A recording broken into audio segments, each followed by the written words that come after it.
Chapter 583. He was really rash. This was the first thought that came to Sun Jia's mind.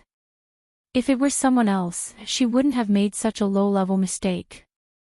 With the standard of her spiritual senses, even if she didn't enter the room, she could still roughly grasp the situation in the room.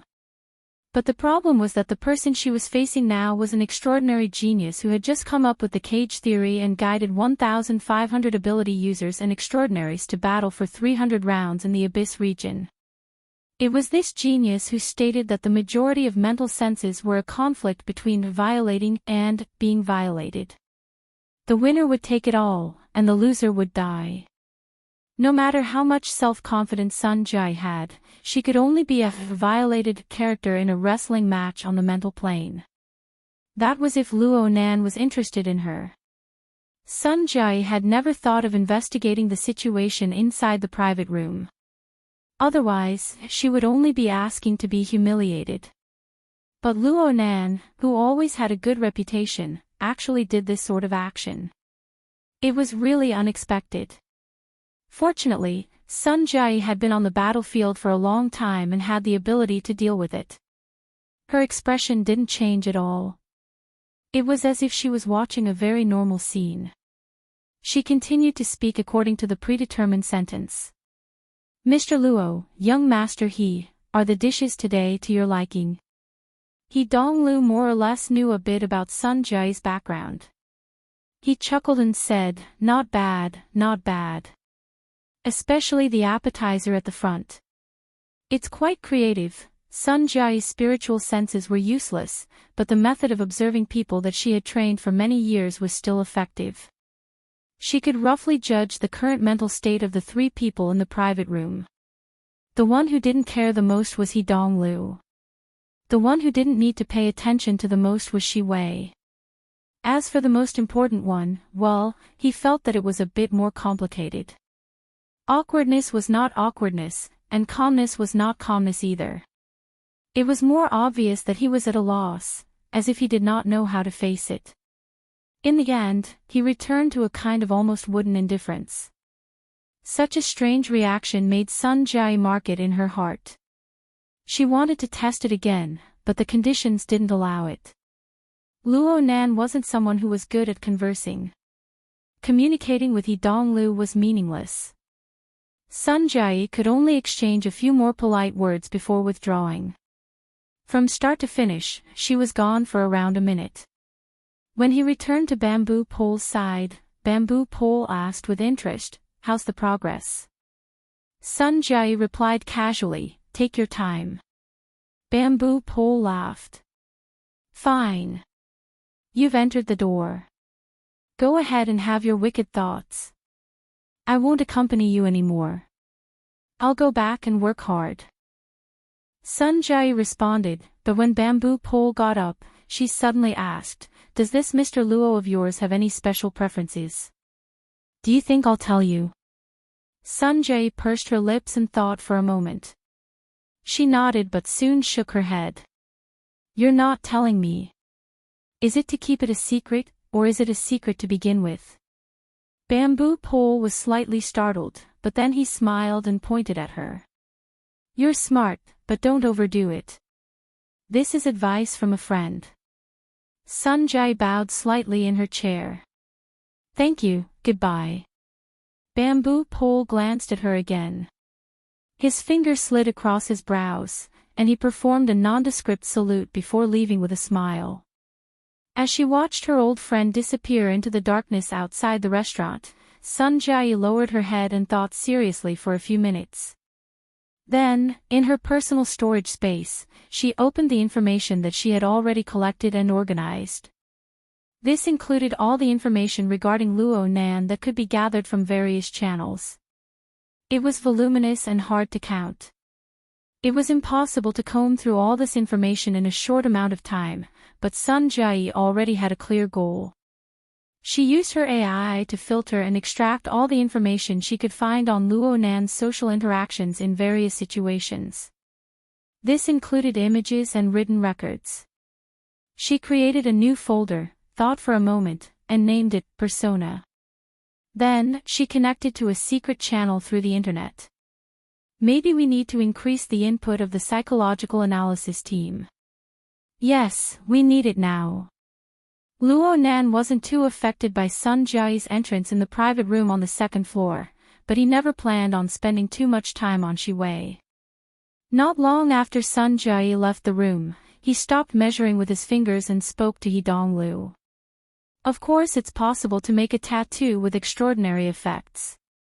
But from the looks of it, the organizers aren't going to be as straightforward as cutting needles on the female's body.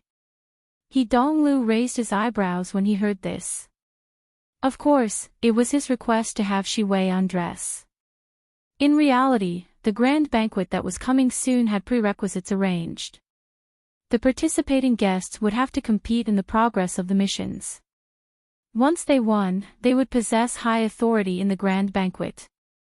They could even become the legendary emperor of the party. This would have an enormous effect on raising his prestige in the circle. The theme of this year's grand banquet was Night of Mystery.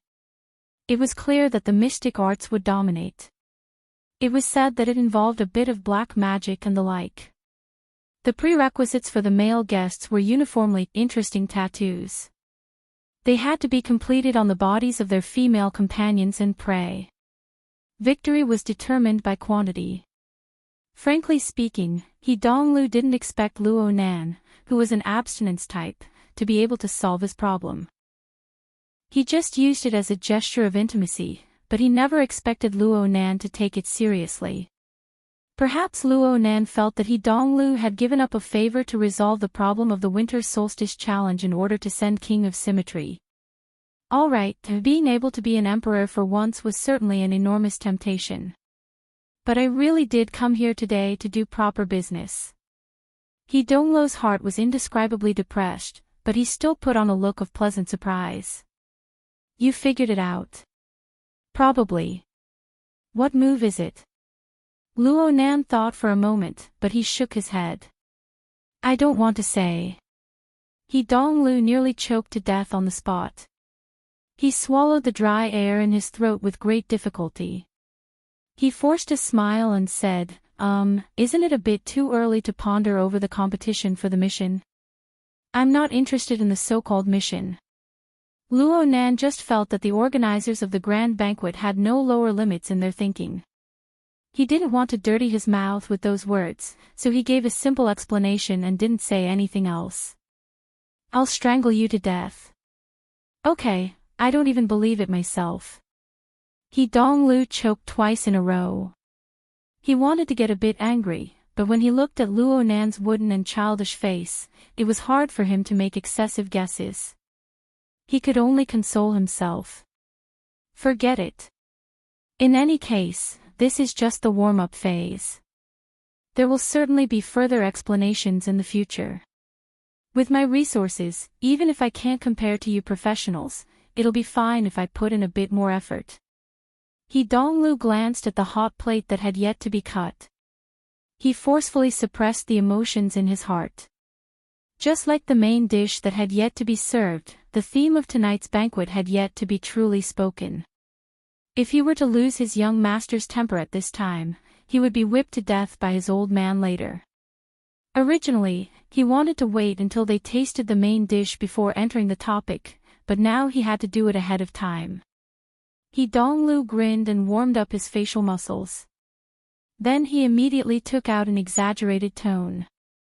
Professionals. You can't help but admire them. Especially people like you. Just now on the first floor, I've gained new knowledge. It's truly incredible. What's incredible? Shi Wei tidied up her clothes. Her face was smiling like a flower. She was familiar with the venue. She was a very good partner, so she took out her curiosity and inquired at the right time. He Donglu asked curiously, you didn't see? Oh, you went to take care of that little Barbie. That's truly a pity. You don't know this, but when Brother Luo entered the hall on the first floor, at least a third of the people stood up in a hubbub. They all called him Teacher Luo. How could it be like this? Wei's professional acting skills allowed her astonished and amazed posture to be on point. In comparison, Donglu's flattering technique was quite lacking.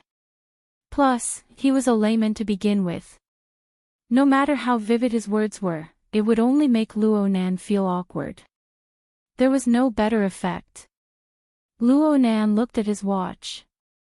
Right when he was thinking about whether or not he should give a few words of warning, Donglu finally ended his introduction under Wei's hint. He rubbed his hands and entered the main topic.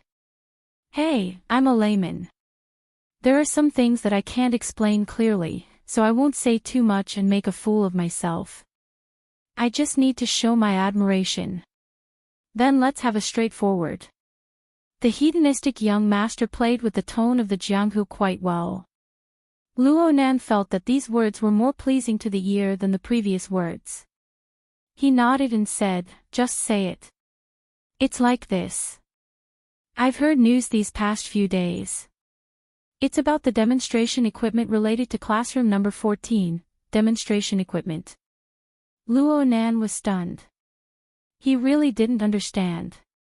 It was the day before yesterday or the day before yesterday. You made a few bracelets and distributed them. You said you were experimenting with the dynamo core. A certain person's mouth was full of layman's words, but Luo Nan understood the meaning. For the sake of Yuan's face, Luo Nan simply corrected him. That's not a demonstration equipment. It's not a dynamo core either. It's just a test product that simulates the effects of the dynamo core. It's similar to an integrated chip. It's a tool that coordinates the operation of the blood intent ring. Donglu actually didn't understand, but he seized the opportunity to slap his thigh. Oh right. It's this. It coordinates the blood intent ring.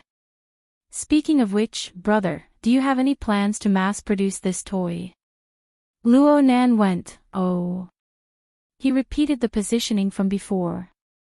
This is just a test product. If there's a market, then it's called a product.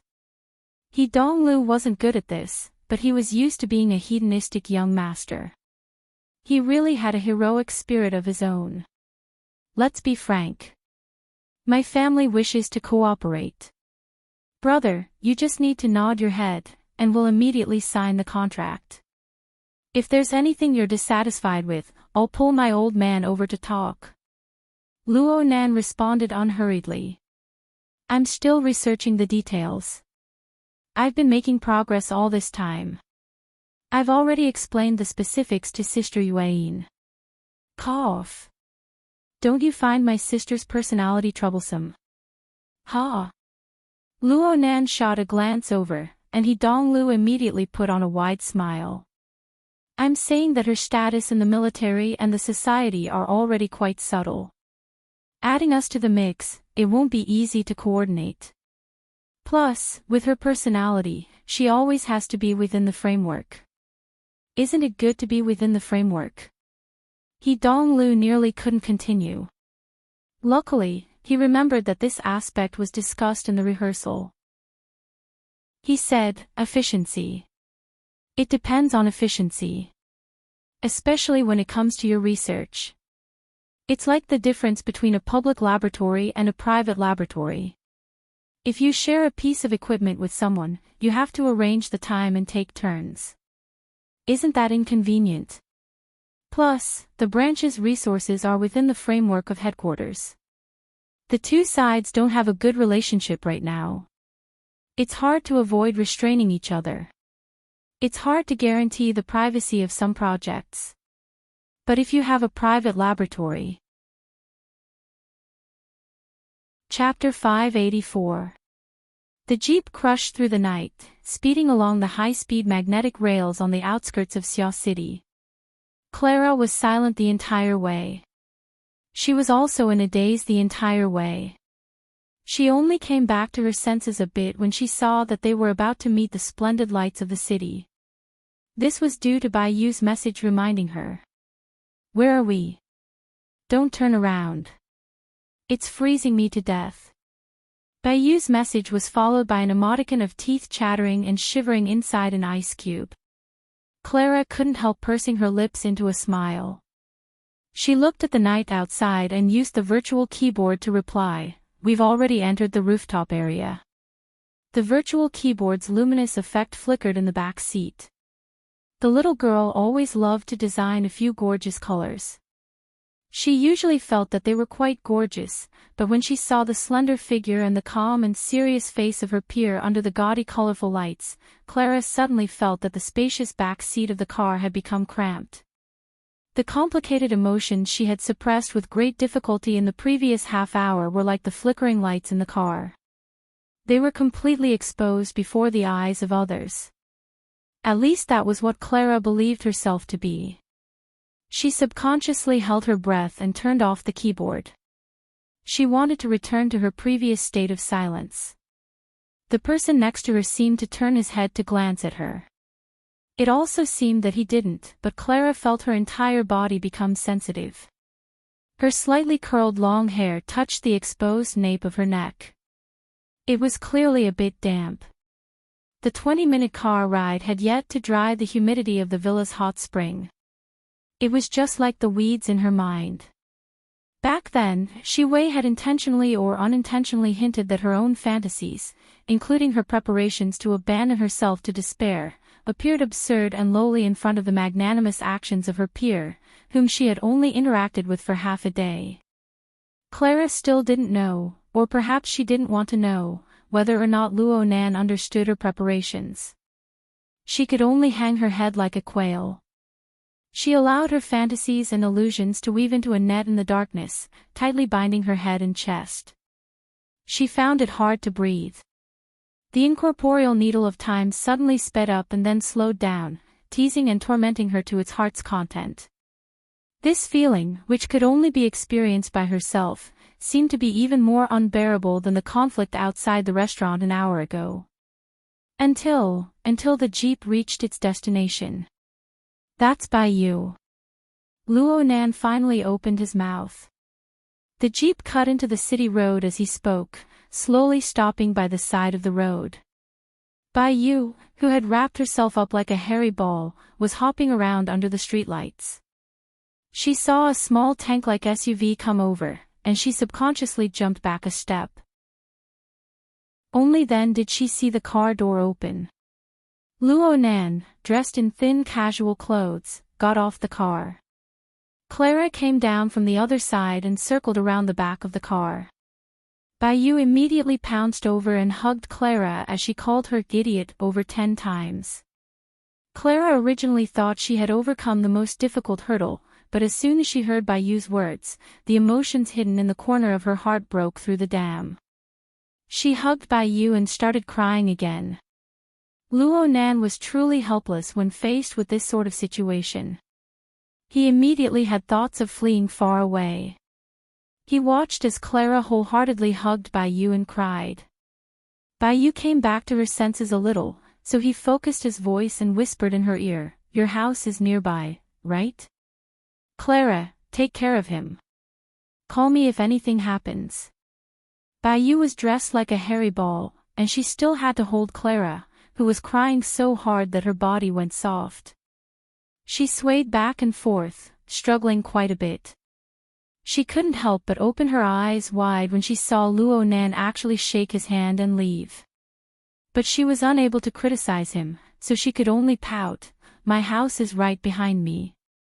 Don't you want to go sit? I have an appointment with someone. I'll be leaving first." Luo Nan didn't have the leisure to watch the two girls hug each other and cry bitterly. Plus, he wasn't lying. His daily schedule was packed to the brim. He really did have to meet with an important person in a bit. He turned around to leave, but he saw Bai Yu being hugged by Clara. Bai Yu looked like she couldn't even move a single step. He thought for a bit and finally decided to do something good to the end, get in the car. "I'll take you guys to your house. Clara, you're going to sleep at your kid's house today, right?" Bai Yu let out a puff of white steam. "Oh my, I nearly thought I was going to dribble the ball and run." The young girl had no filter on her mouth, and her analogy was gravely wrong. This actually caused Clara to be unable to continue crying for a time. Luo Nan was helpless. He could only invite the two girls into the car and let Baiyu lead the way. They drove to the residential area in the back. Clara was much more relaxed now that she had a friend by her side. Right now, she was curled up in Baiyu's embrace. She was no longer crying, but she was a bit drowsy and sleepy. This was most likely the after effects of her rapidly relaxing mental tension. Clara was between Luo Nan and Baiyu, so it wasn't convenient for them to talk. But after thinking for a bit, he took advantage of Clara curling up to indicate Baiyu to come closer. He reminded her in a low voice, "She's quite lucky. She didn't suffer a huge loss. Just remember this. Also, I didn't tell Brother Haijing about today's matter. Don't be happy too early." Luo Nan felt stifled when he saw Baiyu's relieved appearance. This girl didn't know how many people were tormented by this matter tonight. He coughed lightly. "You guys need to pay attention. Xia City hasn't been peaceful lately. It seems like some sort of virus is spreading. My sister is also in this circle of yours. It really is very complicated. The more you make friends like this, the more cautious you need to be. Otherwise, you'll be caught off guard. I'll help you guys get in touch later. You guys can all go get your bodies checked." Baiyu's eyes widened once more when she heard the arrogance of his age and seniority. She hated that she couldn't open her mouth and bite a certain someone. But at this time, God's off-road vehicle accurately stopped outside of Baiyu's house. Luo Nan didn't give Baiyu a chance to speak. He drove the two girls out of the car and drove away. Behind him, Baiyu fiercely waved her fist at the taillights of the car. Luo Nan could only shrug and look at his watch. It wasn't even 9 o'clock in the evening. Their schedule was quite frugal. That's right. Ever since He Donglo's request for cooperation was rejected by him, the rest of the meal relied entirely on Shi Wei's top-notch level of communication. Only then were they able to enjoy themselves to the fullest. The duration of this meal wouldn't be too long. It ended around 7:30 p.m. Then came the examination of Clara and sending her off. Most of the time was spent on the road.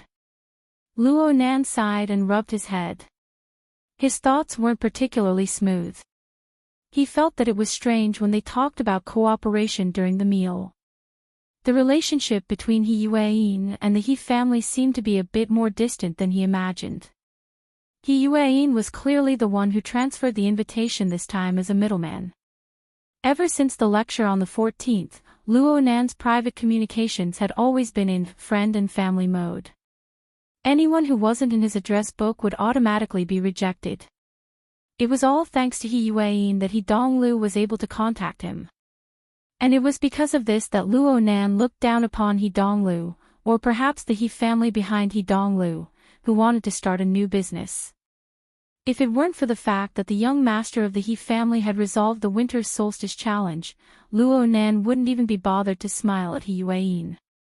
Luo Nan pondered for a moment. He felt that he still needed to communicate with He Yueyin. At the very least, he needed to report today's situation. He directly dialed He Yueyin's Hexier number. This time, the call connected very quickly. "Mr. Luo. Sister Yueyin, I've met with He Donglu. The greeting gift he gave me was quite good. He resolved the matter of Gym Master Xiu's winter solstice challenge. However, looking at his intentions, he wants to obtain the technical authorization for the brick, produce it, and sell it on the market." I didn't agree. The so-called brick was the bracelet mentioned during the meal. It was the imitation dynamo core device that Luo Nan had designed for the sake of consolidating the results of the blood intent ring. Why did he choose this code name? One reason was because the blood intent ring's original name was Fortress. It could be considered a brick and a tile when dismantled. The other reason was because Luo Nan was ridiculing himself. The technical content of this toy wasn't high. Luo Nan felt that it wasn't even comparable to the elementary Dynamo core product in Gym Master Xiu's Tai Chi Ball. It was barely at the level of the integrated chip that imitated the functions of the Dynamo core and the burner simulator system of Frost River Reality.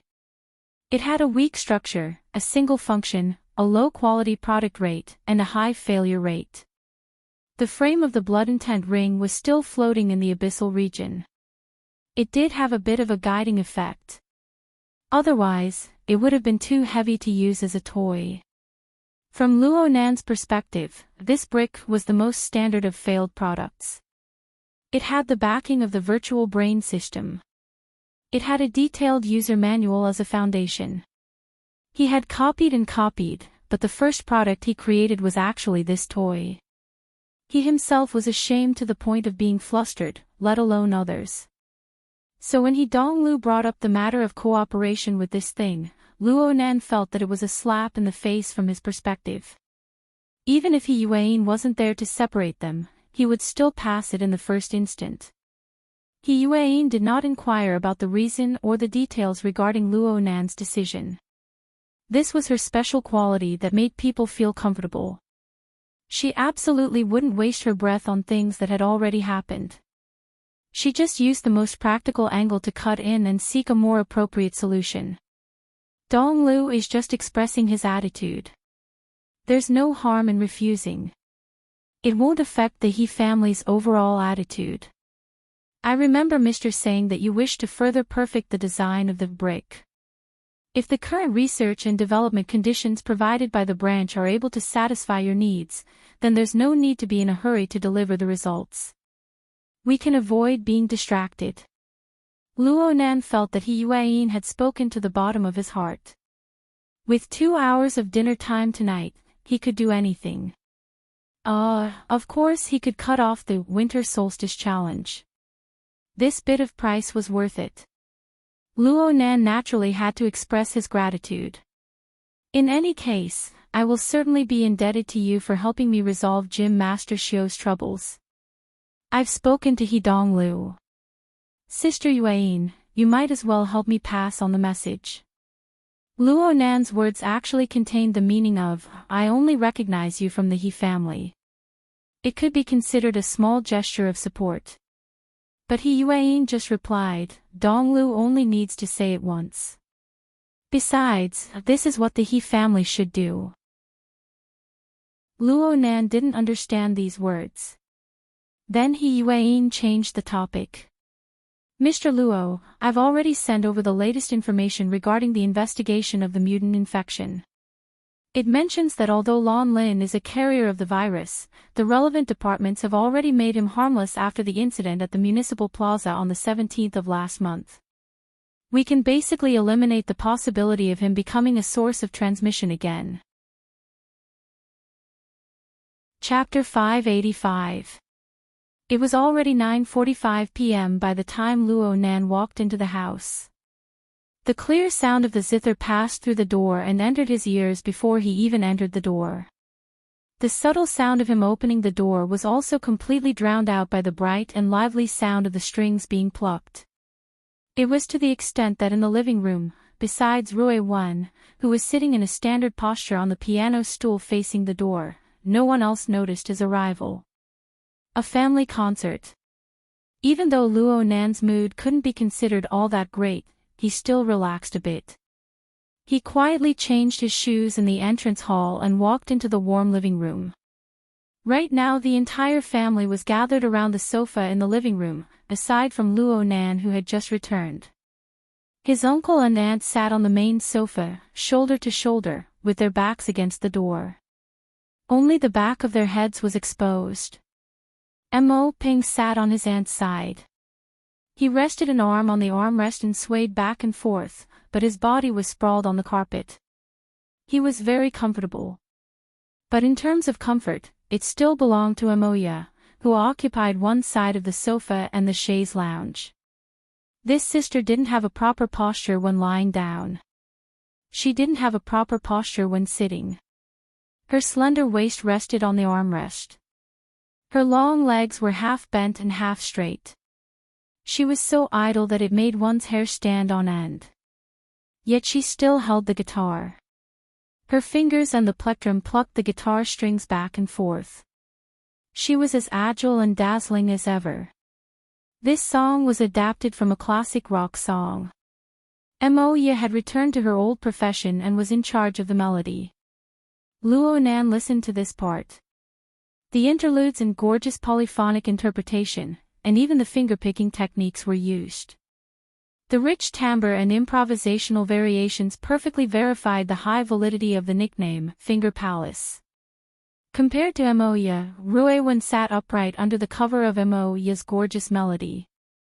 Not only was her posture much more rigid, she mostly strummed the strings, and she occasionally broke down the chords back and forth.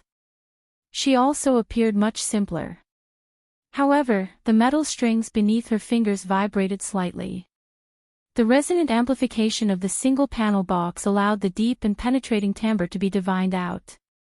This was probably the best standard that the mid-range practice guitar in her hands could achieve. What was even more beautiful was the precise control. It could be said that she had firmly grasped Moya's nearly casual and colorful rhythm. So much so that Luo Nan was nearly unable to distinguish whether the rhythm carried the melody, or whether the melody carried the rhythm. The song was quite simple, but it was almost perfect for two guitars.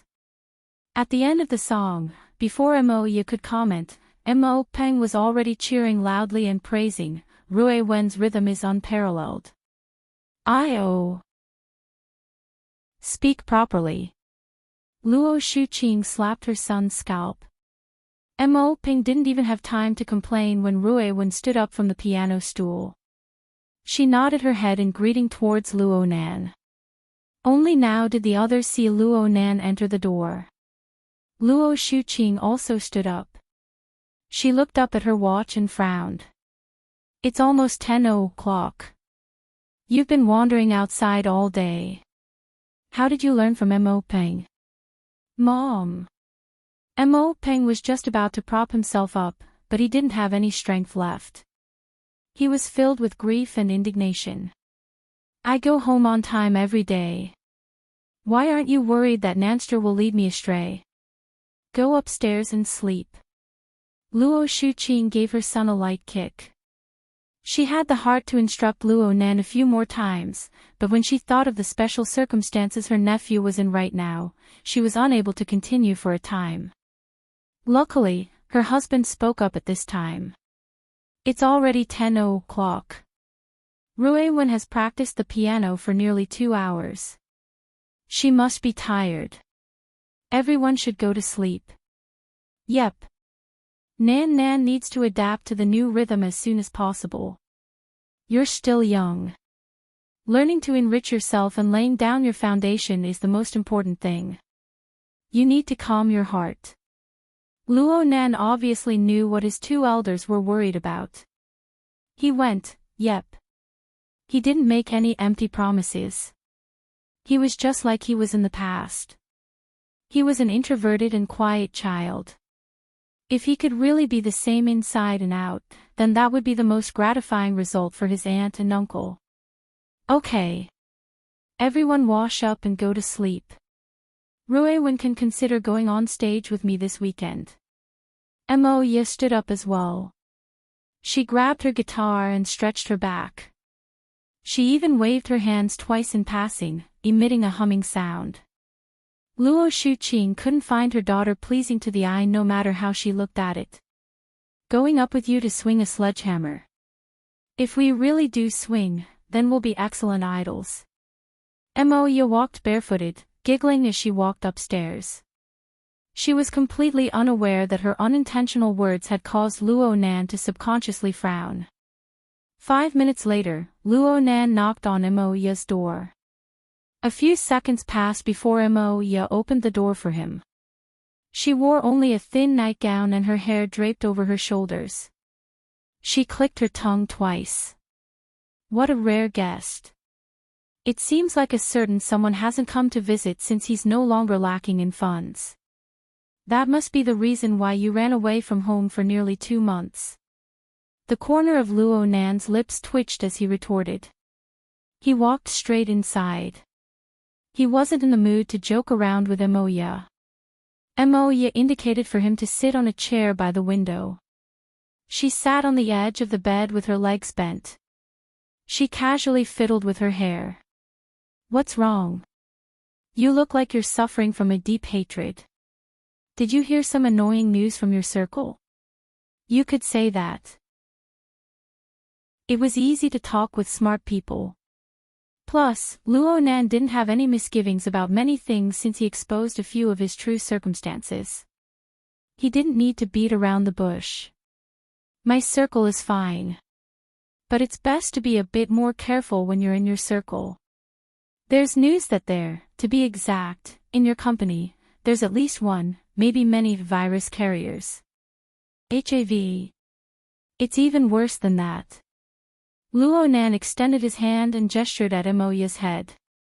"Something that can grow horns on your head, cover your body in scales, and grow a tail on your butt."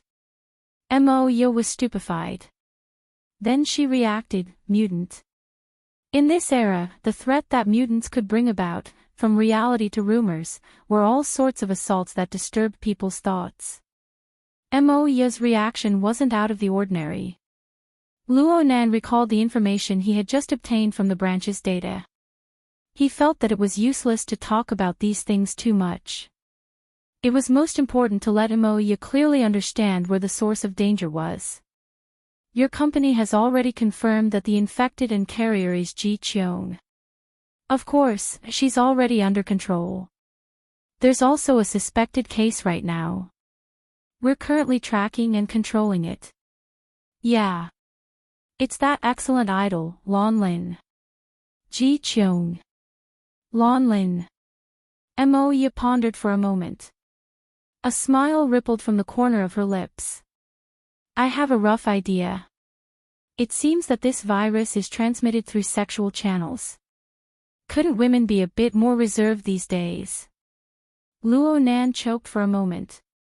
He was a bit speechless towards Emoya's sensitivity, but he still had to say what needed to be said. "It's basically like this. But we can't eliminate the possibility of other routes of transmission. I'm mainly worried about your band. They don't pay attention to their private lives.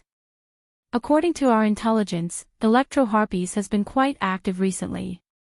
You're too close to them. You must be careful. It's best if you rest for a while. TSK. Your circle is quite professional when it comes to intelligence. It doesn't seem like you're messing around. You guys are the ones who are messing around." "I don't deny it." Emoya spoke casually. She naturally straightened her toes and did a sideways stretch. It was quite normal, but her current attire and posture made the corners of Luo Nan's eyes twitch. "Hey, I'm being serious. I'm being very serious too. You want me to be careful and keep my distance. You want me to call for help if I encounter any problems. I want to be a bit less active recently. Isn't that all? Also, do a body check." Luo Nan sent an address to Emoya. "Make a trip here. Investigate the risks, just in case. You've thought quite thoroughly.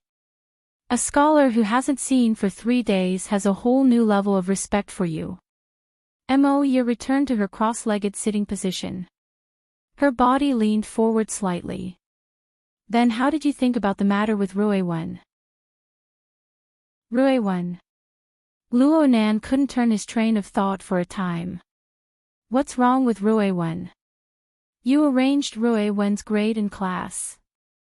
Did you pay attention to her studies or her mental state?" Luo Nan still didn't understand. "She's only been at school for a few days. Is she tired of studying?"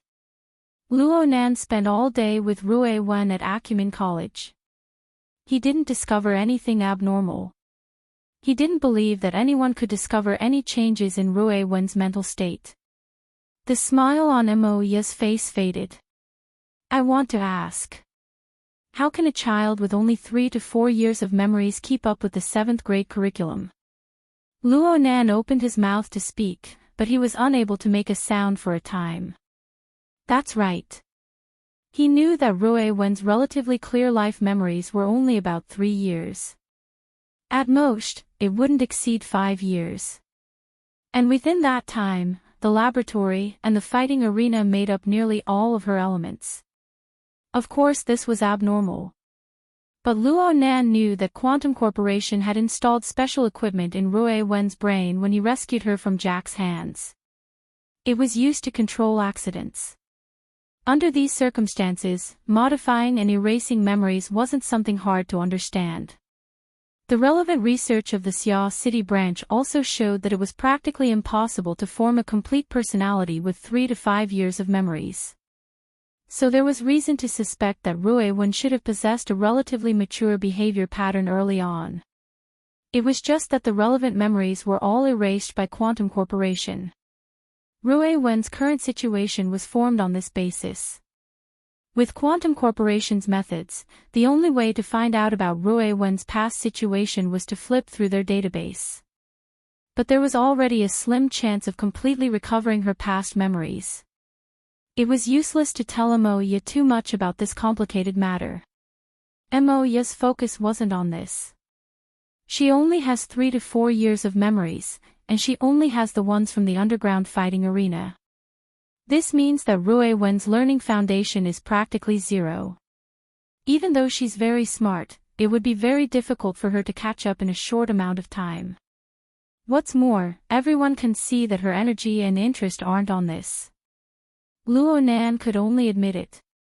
That's right. I don't really understand the situation in your circle. I can only ask you, do you think she'll be able to live a normal life in another 10 years with the current trend?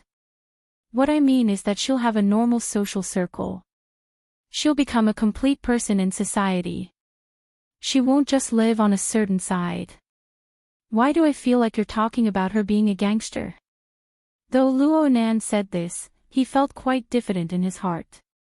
Rue Wen's current abilities were more than enough to live on. But if she were to live freely in society with a complete personality, Luo Nan couldn't imagine such a scene for the time being. Chapter 586.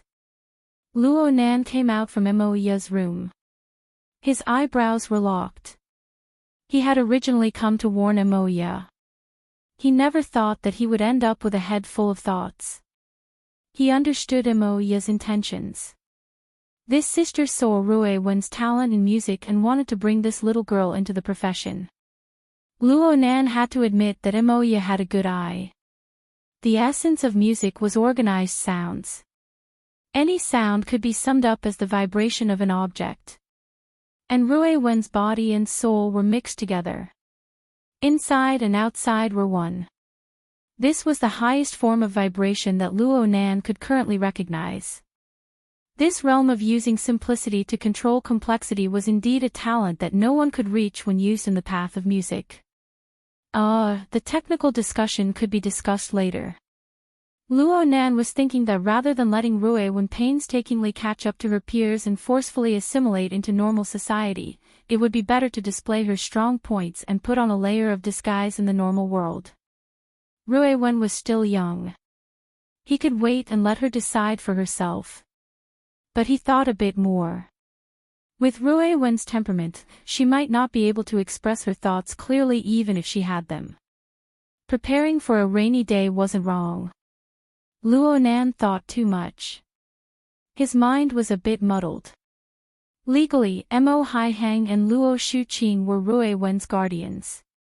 But in reality, Luo Nan was the one who truly needed to bear the responsibility. Any decision he made could affect Rue Wen's entire life.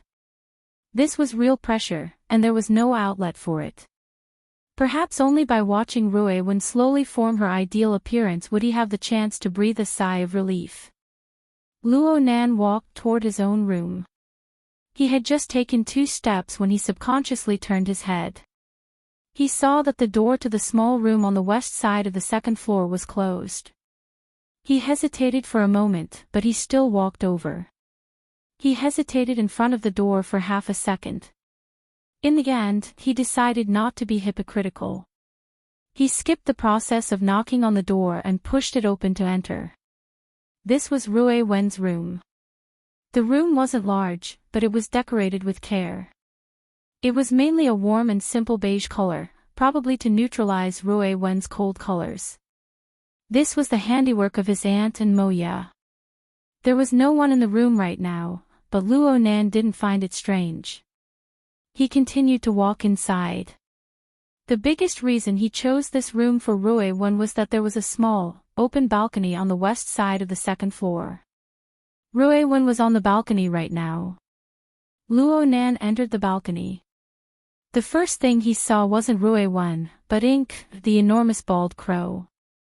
It hooked its claws on the edge of the balcony railing and spread its wings, making a rustling sound. It had been a long time since this guy took medicine, but under the nourishment of the closed production line, its body grew larger and larger. Its claws and wings were powerful, and its feathers were glowing. If it wasn't for its short and blunt beak, people would believe that it was an eagle when it spread its wings and flew. Yes, this small balcony of about 4 to 5 square meters was Ink's new residence, and it was the most convenient place for Rui Wen to hook up with it. Beyond Ink's half-spread wings, a crescent moon hung in the western horizon, casting down dim light that decorated this dark domain. Looking further down, he saw Rui Wen. Under Ink's wings, the girl leaned against the railing of the balcony and sat on the ground with her legs bent. Just like Emoya, she wore a thin shirt that exposed her calves and bare feet.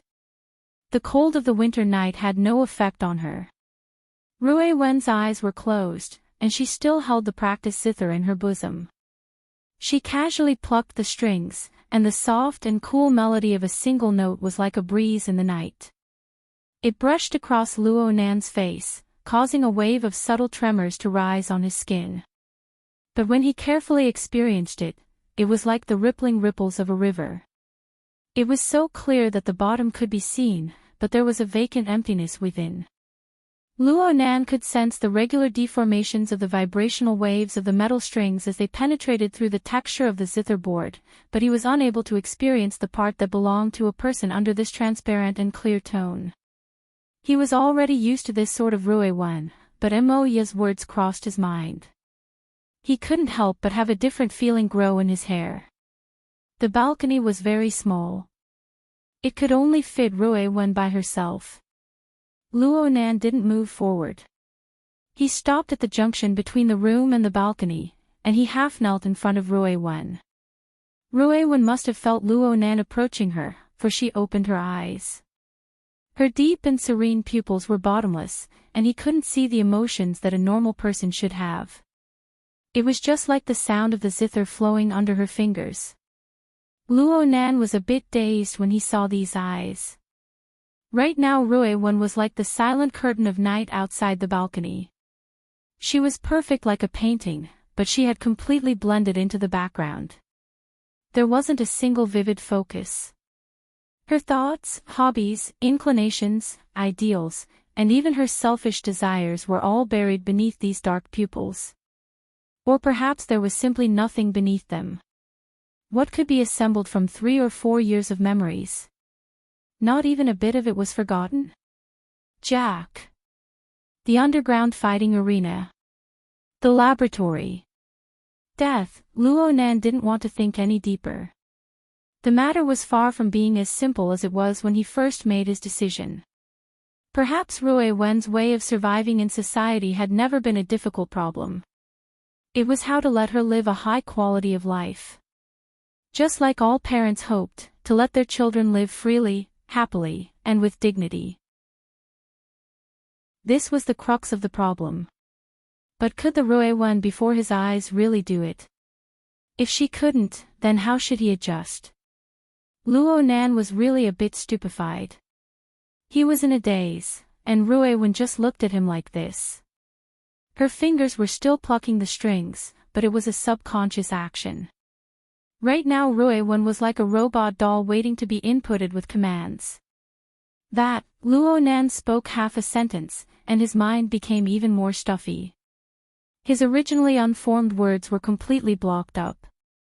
The void vibrated during his moment of stupor. The minute signs were like the sound of thunder from the distant sea and sky. It was very hard for ordinary people to hear, but it transmitted information from the restless lagoon. This was someone's summons, telling Luo Nan that he had arrived. Hurry up and fulfill the contract. The plucking stopped. Of course Ruiwen could feel the vibrations in the void.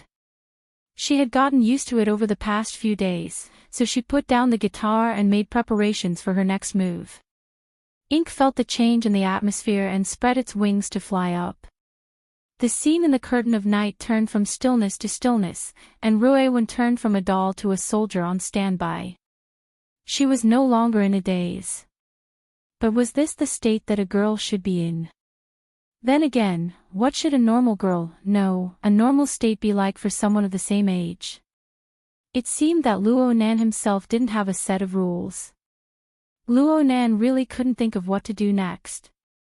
He got up in a bit of a sorry state. Yeah. Let's finish tonight's practice first. Ruiwen nodded slightly. Her figure turned incorporeal, and she merged into the depths of the curtain of night right before Luo Nan's eyes.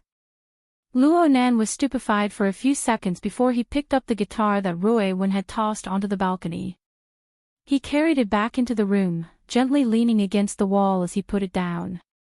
He didn't grasp the angle of the guitar well when he put it down, and the body of the guitar collided with the wall.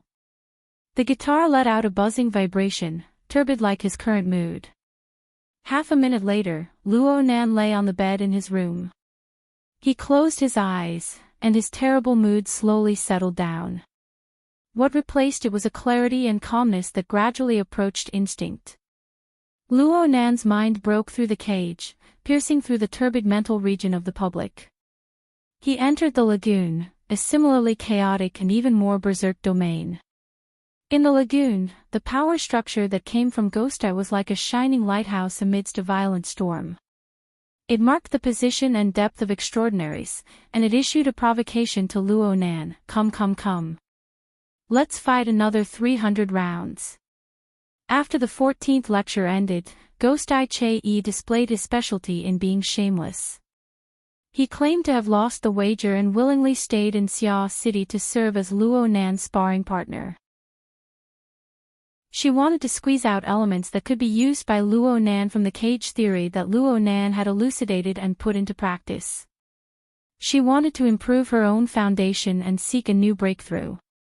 This was the judgment of Her Majesty Empress Wu. There was a 70 to 80% chance that it was true. For an extraordinary to cast aside his pride, there really weren't many people in this world who could do anything to him. Ghost Eye stayed in Xia City as he wished. In the outer seas, he trained with Luo Nan in the lagoon every night. No matter what his intentions were, Luo Nan needed a sparring partner like this. He needed it more than anyone could imagine. Luo Nan didn't immediately step forward to meet Ghost Eye's provocation. Instead, he calibrated his position and locked onto the depths of this chaotic storm zone. There was another target drifting erratically, and he poured the strength of his mind into it. A rigid barrier towered in an instant, and the impact of the storm was greatly reduced. Luo Nan entered the fortress constructed by the configuration of the Ring of Blood Intent. This structure was still simple and crude. It was the standard big, stupid, and thick. Compared to Ghost Eye's extraordinary domain that spanned across the storm, it was quite lacking. But it was this kind of structure that formed the necessary foundation for Luo Nan's assault on the lagoon region. It was like a ship. It could carry a crew, and it could travel amidst the howling winds and huge waves. As Luo Nan's telepathy entered the fortress, the 100 or so telepathic thoughts that had been rather quiet within the area surrounding the fortress quickly became restless. The corresponding information was sprinkled to every corner of Xia City through the psychic wave network and a few other channels. In the blink of an eye, telepathic thoughts gathered one after another from every region of Xia City. Most of them were transferred through the psychic wave network. There were also a few who came through the bracelet that Luo Nan had distributed 2 days ago. In any case, the number of telepathic thoughts that came from different people within the fortress broke through the 500 mark in a short dozen seconds. This was pretty much the total number of ability users who could enter the fortress through the configuration of the Ring of Blood Intent after lesson number 14. Due to the pressure of the Lagoon region storm and the limitations of the extremely simple configuration, a considerable portion of ability users had their consciousness in a half-muddled state after entering the fortress. It was very difficult for them to communicate with others. They only retained their basic perception abilities. Only a few B-rank mental users, such as Gao Meng and Bamboo Pole, could maintain the flow of telepathic thoughts to communicate. But no one was chatting with Luo Nan at this time. For the 500 ability users within the fortress, every second in the Lagoon region was incomparably precious. And Luo Nan and Ghost Eye's attack drill was a carnival that belonged only to them. That's right. This was a carnival.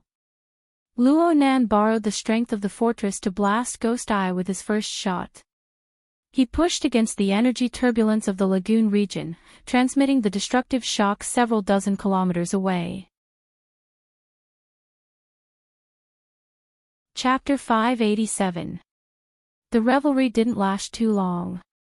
Approximately 30 minutes later, the supernatural attack from Ghost Eye above the Abyss region was like the receding tide of seawater. It receded layer by layer until it was far beyond the limits of human perception. At the same time, Luo Nan, who was leading the operation of the fort, had his spirited aura vanish into the void. It was indistinct and undetectable. The evening demonstration ended here. Some of the ability users within the fort withdrew their consciousnesses. Some wanted to stay for a while longer. It was fine even if they just wanted to experience the feeling of the Abyss region. As for the latter, they only needed around 100 people to barely support the fort. If they had less than this number, they could only go back to their homes and find their own mothers. Speaking of which, the standard of 100 people was nothing. For the ability users who were fortunate enough to participate in this matter, most of them were able to experience the magnificence of the Abyss region in advance with a C-rank standard. They could ponder over the marvels of their own domain. Such a good thing was something they didn't even dare to dream of 5 days ago. It was only within the boundaries of Xia City that Teacher Luo was keeping watch. It was only because of the incomparably marvelous Ring of Blood that they were able to construct this fort, that they had this opportunity. At this very moment, the ability users of the Xia City branch, of course, were the lucky ones who participated in number 14 Luo Nan's lecture. They were the targets of envy, jealousy, and gnashing of teeth from the entire world. Just this sense of superiority was enough to bestow them with powerful motivation. Even though Luo Nan's bracelet had yet to be popularized, the cost of using the SVIP model of the Psychic Wave Network was not cheap. The ability users of Xia City still relied on their surging enthusiasm to continue the operation of the fort until the latter half of the night. Only when most people were exhausted of energy and were forcefully kicked out of the Psychic Wave Network did the fort stop. Early in the morning, the cold air and the morning mist of the seaside mingled together and swept through the city. The neon lights of the business district still illuminated the city's sky. A certain person who persisted to the end left a message on the forums of headquarters. I pulled an all-nighter in the fort again. I'm so tired. Then he fell into a sweet dream amidst the howls of Kill Xia Chui that filled the mountains and plains. He had no reaction to the sound of cars that gradually grew denser outside the window. A commercial vehicle that had been parked in the residential district for half the night started up and slowly drove out. The car itself was very ordinary, but the interior of the car was completely modified according to the layout of a high-end business car. Other than the driver's seat in the front, the middle and rear parts were completely open, with only 2 seats side by side, suitable for sitting or lying. The main color of the carriage was dark red. Most people were not used to this color, but the 2 people in the carriage were already used to this environment. Yinlo wore a suit with her legs together as she sat on the right seat, looking like a white-collared office worker. Her amber glasses couldn't conceal her beauty, but it changed her temperament a little. She operated the car's audiovisual system to display the updated electronic chart and said softly, "We've already conducted 2 rounds of observation on the targets recommended by Multifaceted. From the looks of it, he was indeed able to enter the abyss and carry out his consciousness activities. But the range is very limited, just like the devout believers of the Order who have received the installation of the Sanguine Flame's willpower, they have ascended for a short period of time." Madame Halder gave the final answer.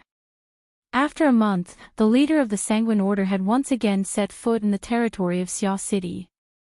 Right now, she was sitting on the left-hand side of the seat.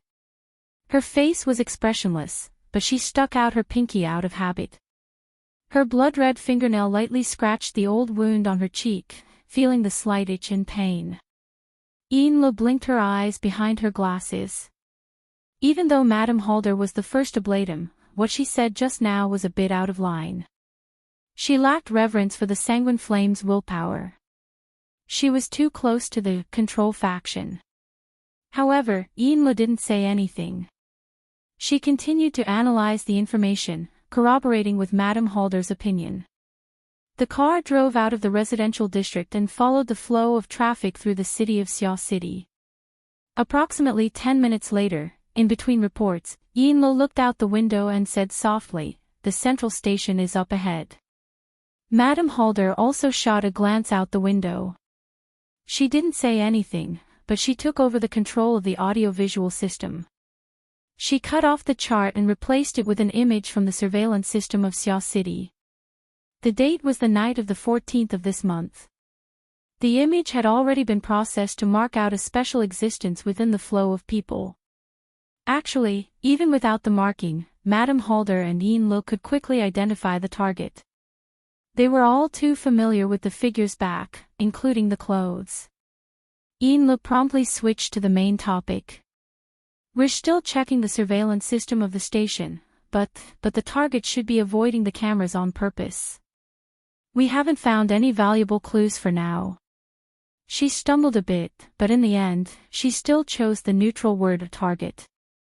Madame Halder didn't open her mouth from beginning to end. She just replayed the surveillance image over and over, all the way until the car passed through the city and arrived at a shipyard on the eastern coast of Xia City. This shipyard was the property of Xia City's City Defense Army. There was a sentry every few steps. The security was tight.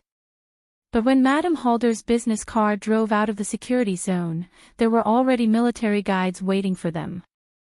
They brought them into the factory. The road was green, and they passed unimpeded. Enla sighed in her heart. The Blood Flame Order had always maintained a relatively close cooperative relationship with the military. Even though Tian Bang had relied on the resources of Team AB and the field army to catch them unprepared, the Order's deep-rooted network of relationships in Xia City for dozens of years had not completely collapsed. However, this network of relationships was like a rootless duckweed.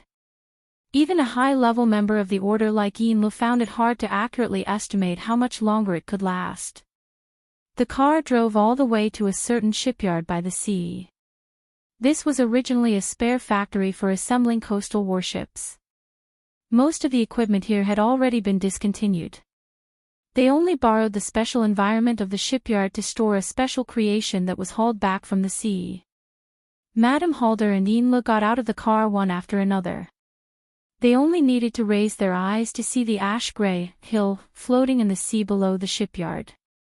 This hill was 15 meters high above the water's surface. Its complete volume was enormous, and its main structure was pieced together from all sorts of skeletal fragments. These bones were mostly fish bones, but they were abnormally tough. It was clear that they were the remains of a mutant. The method of piecing them together was very crude. Sharp spikes could be seen everywhere. If someone were to bump into it, there was a high chance that they would be pierced through by 10,000 arrows. This hill was the most obvious trace of the sea region where Jean Tong had either disappeared or died half a month ago. It was still a ghastly white in the video data. As time passed, the bones continued to change color. But in any case, it looked rather strange and frightening. Enle had just sized it up a few times when someone called her. She swept her eyes over the number and immediately took 2 quick steps forward. She moved closer to Madame Halder's ear and said, "Sky General Entertainment. They're most likely here to discuss an acquisition." Madame Halder stared at the hill of bones. She simply waved her hand and walked forward. Enle understood. She stopped where she was and spoke a few words with Madame Halder. After all, this wasn't a good time to negotiate. She simply set an appointment and hung up the phone. When she turned her head to look, Madame Halder was already being led by a military guide onto the workbench of the shipyard. She turned to the other side of the hill of bones. Enle sped up, wanting to catch up to Madame Halder. But as soon as she stepped onto the workbench and turned a corner, she saw a rather familiar skinny face. That person happened to be blocking Madame Halder's path and was smiling as he spoke. When Enle came over, his eyes lit up when he saw her dressed like an office lady. He winked at her and said, "Oh my, your order is always shouting about fighting and killing, but you never lack beauties. This person isn't inferior to you back then." Enle opened her mouth, but a breath was stuck in her throat. She almost couldn't make a sound. It wasn't easy for her to catch her breath. She couldn't care about anything else. She immediately closed her legs and bowed. "Lord Ghost Eye. Why do you say I'm interested in meeting your order? That's a really cool way to address you." Ghost Eye was wearing a loose casual outfit and a pair of sneakers. He looked like an old morning jogger. He had a smile on his face and didn't look the slightest bit dignified as an extraordinary. But Enle, who was right next to him, had a layer of cold sweat on her back. She had discussed with the military about a secret visit, but she just had to run into an extraordinary. Was this an accident, or was it something else? Compared to the uncouth Ghost Eye, Madame Halder was wearing a light gray retro windbreaker, a pair of goatskin gloves, and a silk scarf around her neck. She looked like a strong woman inspecting her own business, and she was indeed calm. "Brother Che, you worked hard last night and came ashore early in the morning. Why are you here? Oh my, are you trying to make me do my best?" Ghost Eye was still as uncouth as ever. He laughed and said, "I'm just joking. I'm just joking. Actually, I've been restraining myself lately. It's just that my neck has been cold. It's not very comfortable, so I decided to take advantage of the fresh air in the morning and go for a stroll. You don't believe me? If you don't believe me, you can come over and touch it." Ghost Eye's words were already quite unreliable, but Madame Halder actually took off her goatskin gloves and touched Ghost Eye's neck. She had a faint smile on her face. "Your skin is warm. You don't feel too cold, or perhaps your meridians are blocked." Ghost Eye snorted, "You're a Western woman with a high nose and deep eyes. Why are you talking to me about meridians? It's not that kind of feeling. It's like a blade being pressed against the back of my head. It's cold and sinister. TSK. It's not as comfortable as your little hand." Madame Halder ignored Ghost Eye's last words. She withdrew her hand and put on her gloves once more. She played down the situation and said, "A blade pressed against the back of my neck. A murderous aura. Xia City has a free sparring partner like you. It's simply a business without any capital. Is there anyone who's dissatisfied with you?"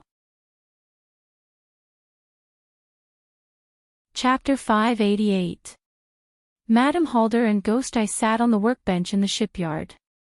It was as if they were talking in riddles, or as if they were old friends exchanging greetings.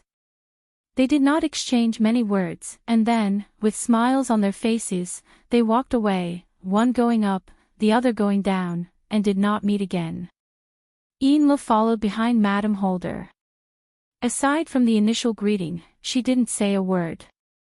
She only knew that the two of them were talking about last night's drill in the Abyss area, but she couldn't guess the specifics.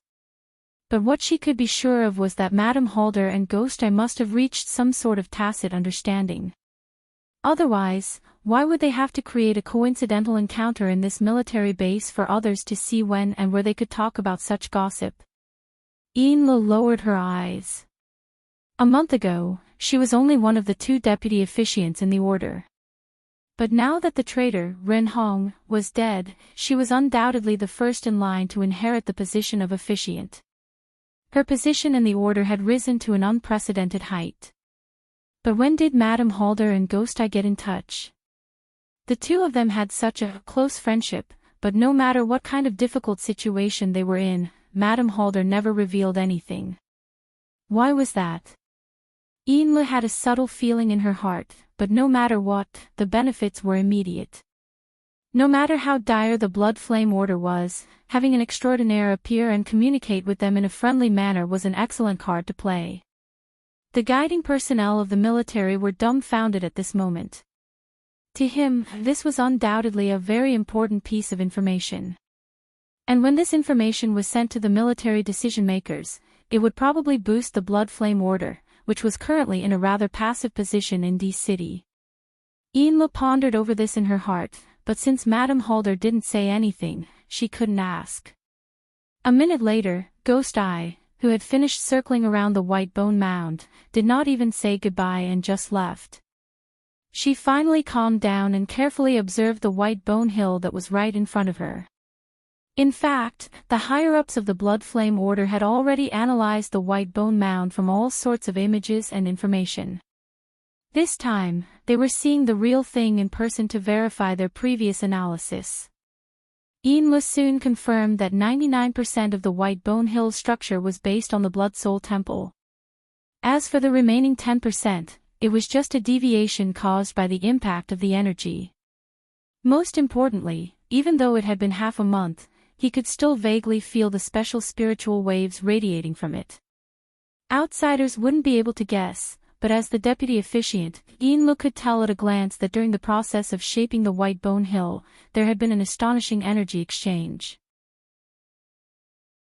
Within the church, this energy exchange was also called blood sacrifice. How could such a thing and such a form appear in the sea where Jean Tong disappeared or died? Could it be that it was really as some people had guessed, that the one who had already died in battle at the Aurora Cloud capital had revived using a secret technique? Enla did not voice out such a taboo guess. She remained silent until Mrs. Halder signaled for them to leave. Under the more cautious and respectful welcome of the military guides, the 2 of them got back into the MPV and drove out of the factory.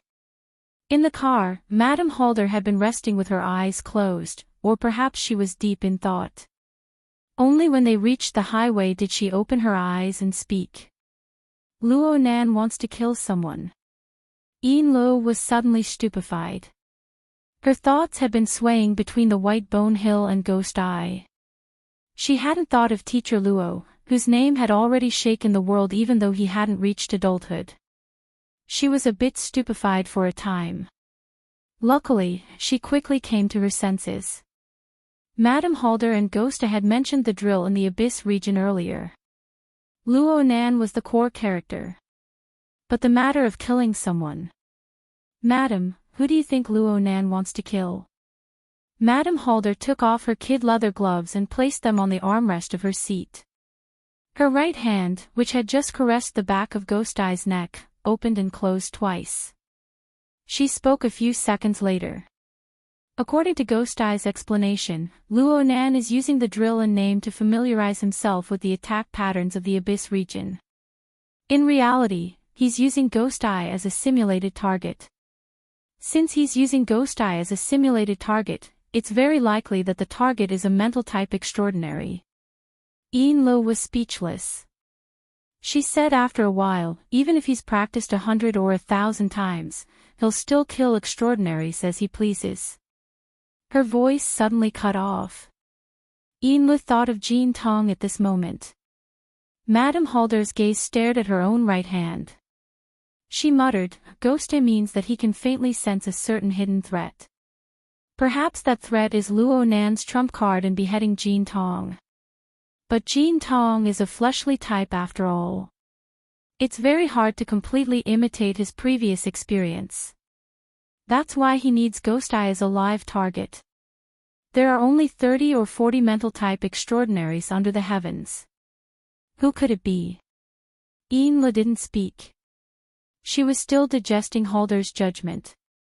Even though the logic was complete, it was still very hard for her to completely agree with it. Madame Halder didn't dwell too much on this matter. She most likely wanted to gather more information before making a judgment. However, she made a decision. Notify Sky General Entertainment. Let's shelve the negotiations over Mingtang Culture's acquisition. Madam. According to Multifaceted's explanation, Luonan and Mingtang Culture have quite a deep connection. We need to have a channel to facilitate contact. Yinlu responded with a yes and immediately made a call to the negotiating side. She didn't care how astonished and angry the other side was. The matter was settled in less than a minute. When the call ended, Yinlu was just about to ask for instructions when Madame Halder took the initiative to ask her, "What do you think about Ghost Eye?" Yinlu was a bit startled. She didn't know what to say for a time. She simply shook her head. I haven't studied him in depth before. I don't dare to make a rash judgment. Madame Halder laughed soundlessly. She didn't bicker with Yinlu. She continued, Ghost Eye seems to be frivolous, but he has everything an extraordinary should have. His judgment far surpasses that of a normal person. That's fine. When it comes to extraordinary cultivation, he's far more curious than the vast majority of extraordinaries. Correspondingly, he doesn't pay much attention to mundane matters. You need to remember this. Yin Li's heartbeat increased by a notch. There was no doubt that Madame Halder was deciphering the mysteries of Ghost Eye's relationship with her. To the Blood Flame Order, which lacked a core of extraordinaries and a sacrificial artifact to suppress them, this was an extremely important resource. Regardless of whether it was sooner or later, if she could learn the truth, it meant that Yin Li's position within the Order and in Madame Halder's heart had been further solidified. Yinlu felt as if she had returned to the time when she received the Order's fundamental secret technique. She listened attentively to Madame Halder's every word and committed them to memory. There wasn't much information regarding Ghost Eye. It was nothing more than contact information, communication skills, personality analysis, and so on. Madame Halder only took 2 minutes to finish explaining everything. In the end, she sighed with emotion. Ghost Eye is the kind of person whose curiosity is greater than his ambition. He likes to meddle in other people's business and care about old relationships. Out of all the extraordinaries, he's practically the most suitable to befriend and rely on. It's just that the more favors are used, the thinner they are. In recent years, I've needed him, but he hasn't needed me. Our friendship of 20 years can only withstand 2 or 3 troubles. If it goes any further, it'll most likely not last. Yinlu consoled, if we can get past this hurdle, the Order will be promoted, and our status will be close. Perhaps, don't say these meaningless words. Madame Halder waved her hand. Rather than thinking about these useless things, it's better to think about how to clean up the loose ends in Xia City and open up the situation in T City. Yinlu choked up. She responded with a soft, yes. She couldn't continue for a time. The difficulties faced by the church after the relocation of their foundation had far exceeded their worst expectations. It had to be said that T City was an important city in the Pacific Ocean. Although it was far away from the major economic circles and was isolated overseas, it and Chan City were like horns to each other. They faced each other from a distance and just so happened to be 2 important strategic strongholds protecting the deep blue world. It was also one of the core offices of the current world government. The strategic location was admittedly good, but it was also a place where wind, clouds, dragons, and tigers converged. The government, the military, the capital, and the powers of the inner world intersected. For an outsider like the Blood Flame Order, it was far too difficult to take root there. Madame Halder had always viewed T-City as an important backup base for the past decade or so. She had transferred many industries there and had a legal and reliable identity. But this could only guarantee their ability to survive in normal society. In the inner world, where power and foundation were valued, the Blood Flame Order was a secret order. Their foundation of believers was in a half-collapsed state. They were like rootless duckweed. If this was all, they could still immerse themselves in business and slowly plan. But they never expected that at this critical time, Chan City, which was supposed to be the most stable, would stir up trouble. The impact spread to T-City as well. Gradually, there was chaos.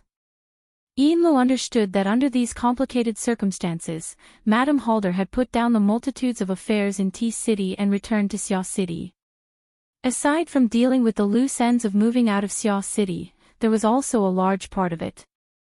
Madame Halder saw that the situation in T-City was difficult and hoped to find some external power that she could borrow. Right now, Madame Halder had found Ghost Eye, but this wasn't enough. Several minutes of oppressive silence persisted in the commercial vehicle until news from the outside came in. Ianlo received the latest intelligence from the Pacific Ocean. Calling it intelligence was a bit of a stretch. The news had just been released when it became the most explosive news in the inner world. The Ability User Headquarters and the Order of Justice have put aside their negotiations, but they immediately announced the news of a new plane to the outside world. Confirmed. What's the specific location? Ianlo felt a bit bitter in her mouth. Confirmed, but there's no specific location. We only suspect that it might be a subsidiary plane of the Deep Blue World. Madame Halder was silent. Ianlo paused. In the end, she couldn't help but speak again. T-City is definitely within the exploration radius. According to the official exploration principles, the recruitment of personnel is imperative. There's also the expulsion and counterattack of the mutant species. Madam, our manpower and reserves can't afford to be tossed about. Chapter 589. Tomorrow was the winter solstice. It was the time of year when the night was the longest. The weather in Xia City hadn't been too good for some time now. At 5 o'clock in the evening, the sky had clearly darkened. Shadows flickered in the depths of the jungle on the north bank. Add to that the sharp or coarse cuz of the resident birds. Those who were a bit less courageous might not have the guts to walk on the forest paths. However, inside the gear building in the jungle, the public activity area on the second floor of the basement was brightly lit. Due to the lighting, the side of the waterway near the sandbar attracted quite a few fish and shrimps from the bottom of the lake.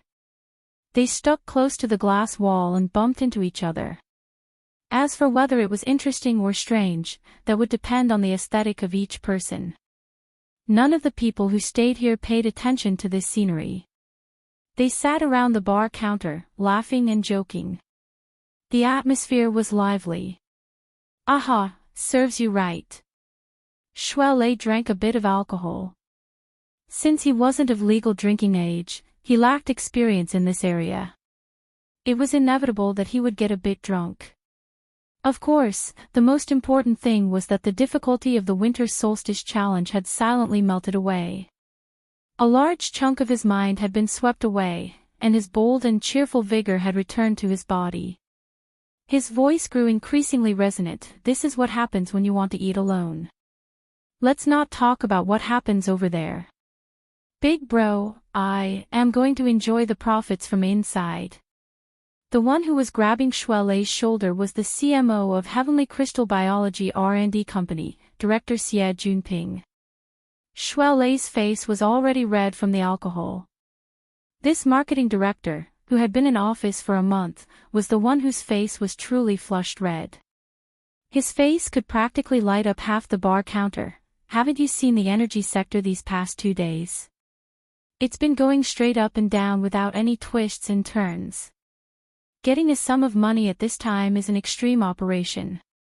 Intelligence, decisiveness, ability, and luck are all indispensable. Or should I say, ever since I got to know you guys, my luck has been off the charts. Those people from headquarters are courting death. They actually wanted to hide this sort of thing, and they weren't able to hide it. Shuelei was already an outstanding member of the Xia City branch. His standpoint was extremely upright. He didn't hesitate in the slightest when he opened fire. Not many people knew about the storm that had suddenly arisen on the other side of the Pacific Ocean. The intelligence obtained by the Xia City branch only showed that Chan City's ability user headquarters and the Order of Justice had discovered a plane similar to the Deep Blue World for some unknown reason. It was said that the two sides were originally preparing to develop it in secret, but during the course of negotiations, such an important secret matter was inexplicably leaked. This sneak attack left both the ability user headquarters and the Order of Justice in a rather sorry state. Not only did they have to deal with the inquiries of various powers over the past 2 days, they also had to question the other party's ability to keep secrets and even their most fundamental attitudes. It was said that after the leak, the high-level talks between the two sides had ended on bad terms many times, and now the negotiations had been put on hold indefinitely, but the impact caused was hard to clean up. At first, everyone was a little confused, not sure if it was a fact or a rumor. Later on, even more detailed information was released, and there was even a piece of extremely critical and deadly information such as, the party involved does not have the exact coordinates. At this moment, everyone finally came back to their senses. You two haven't even figured out the situation yet, and you've already scratched each other's faces until they're covered in blood.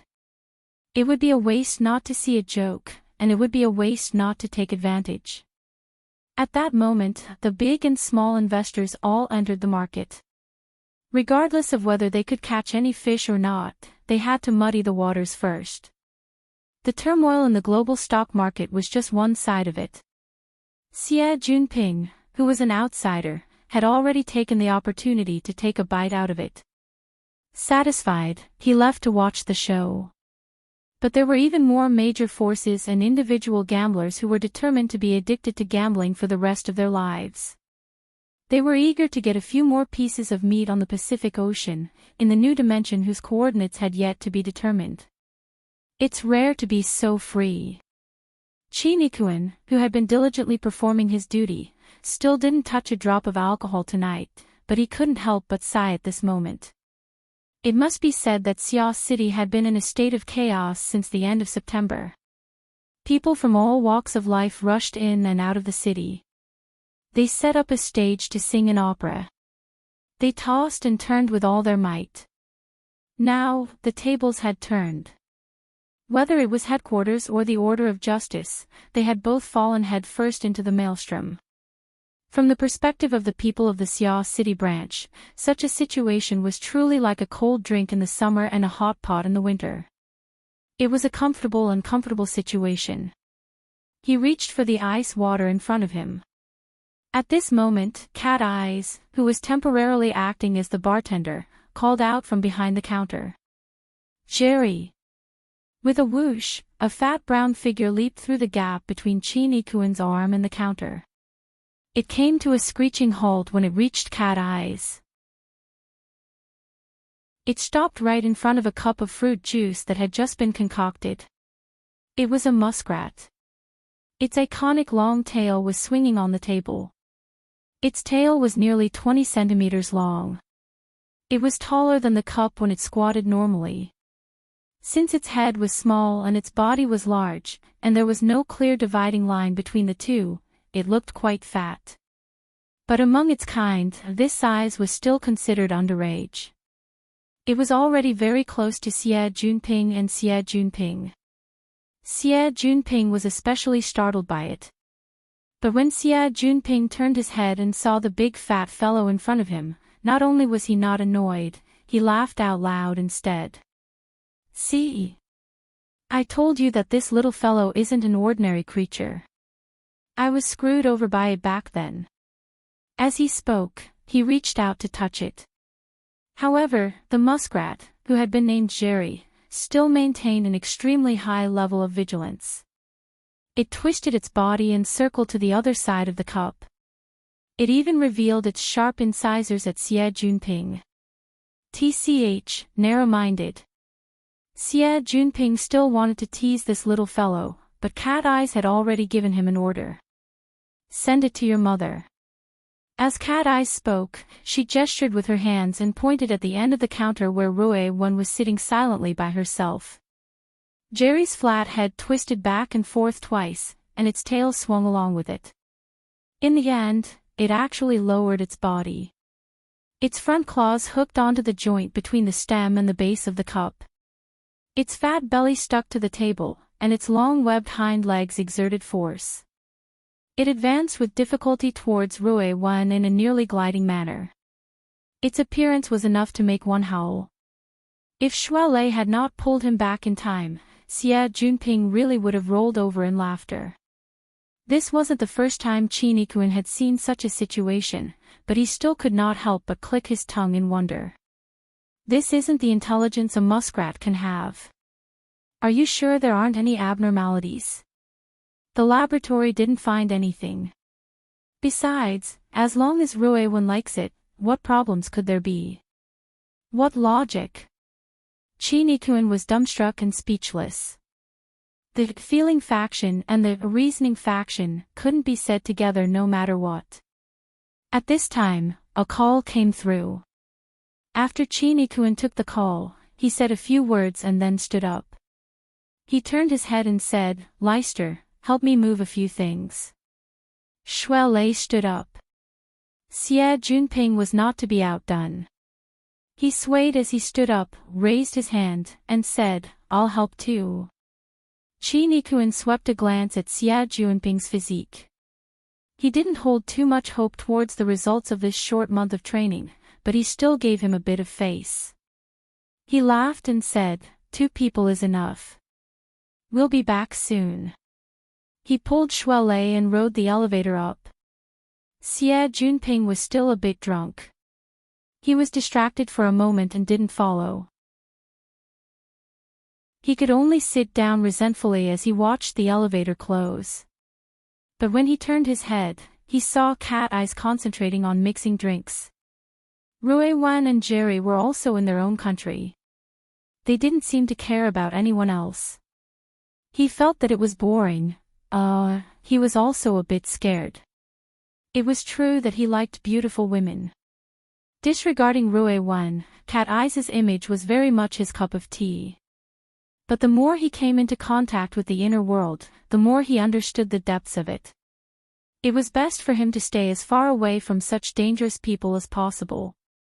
Xie Junping simply got up again.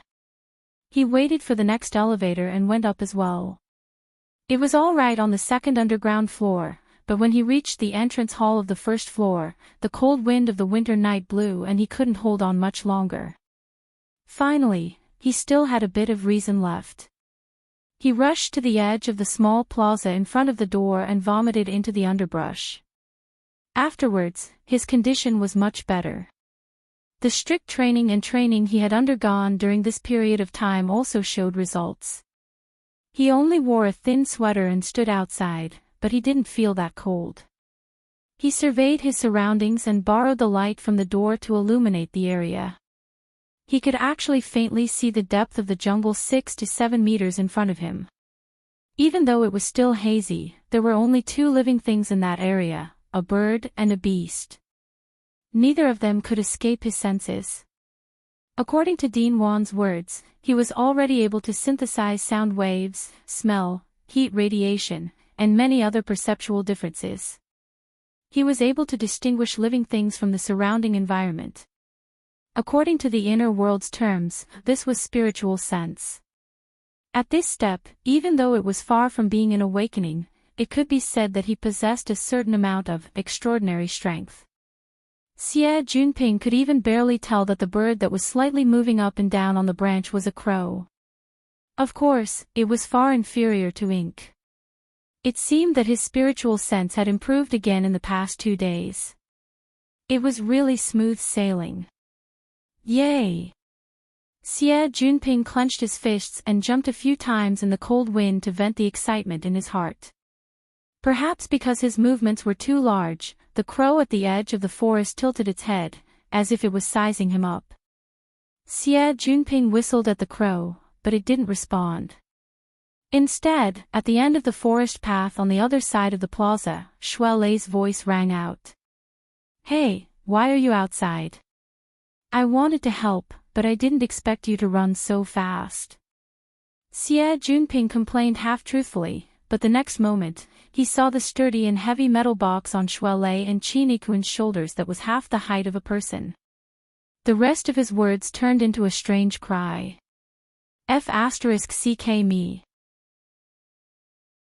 This isn't grass, it's a precision component that's about to be destroyed by our teacher Luo. I think his credit limit must be in the negatives again. That's not necessarily the case. The SVIP model usage fee is still quite considerable. Lei Zi, you put on the bracelet at the first moment. It's inevitable that a full man doesn't know the hunger of a hungry man. Qin Yikuan unloaded the box that weighed several hundred kilograms from his shoulder like he was taking off his school bag and placed it in the hole. Only then did the box's load-bearing pulley come into play. Shui Lei did as he was told.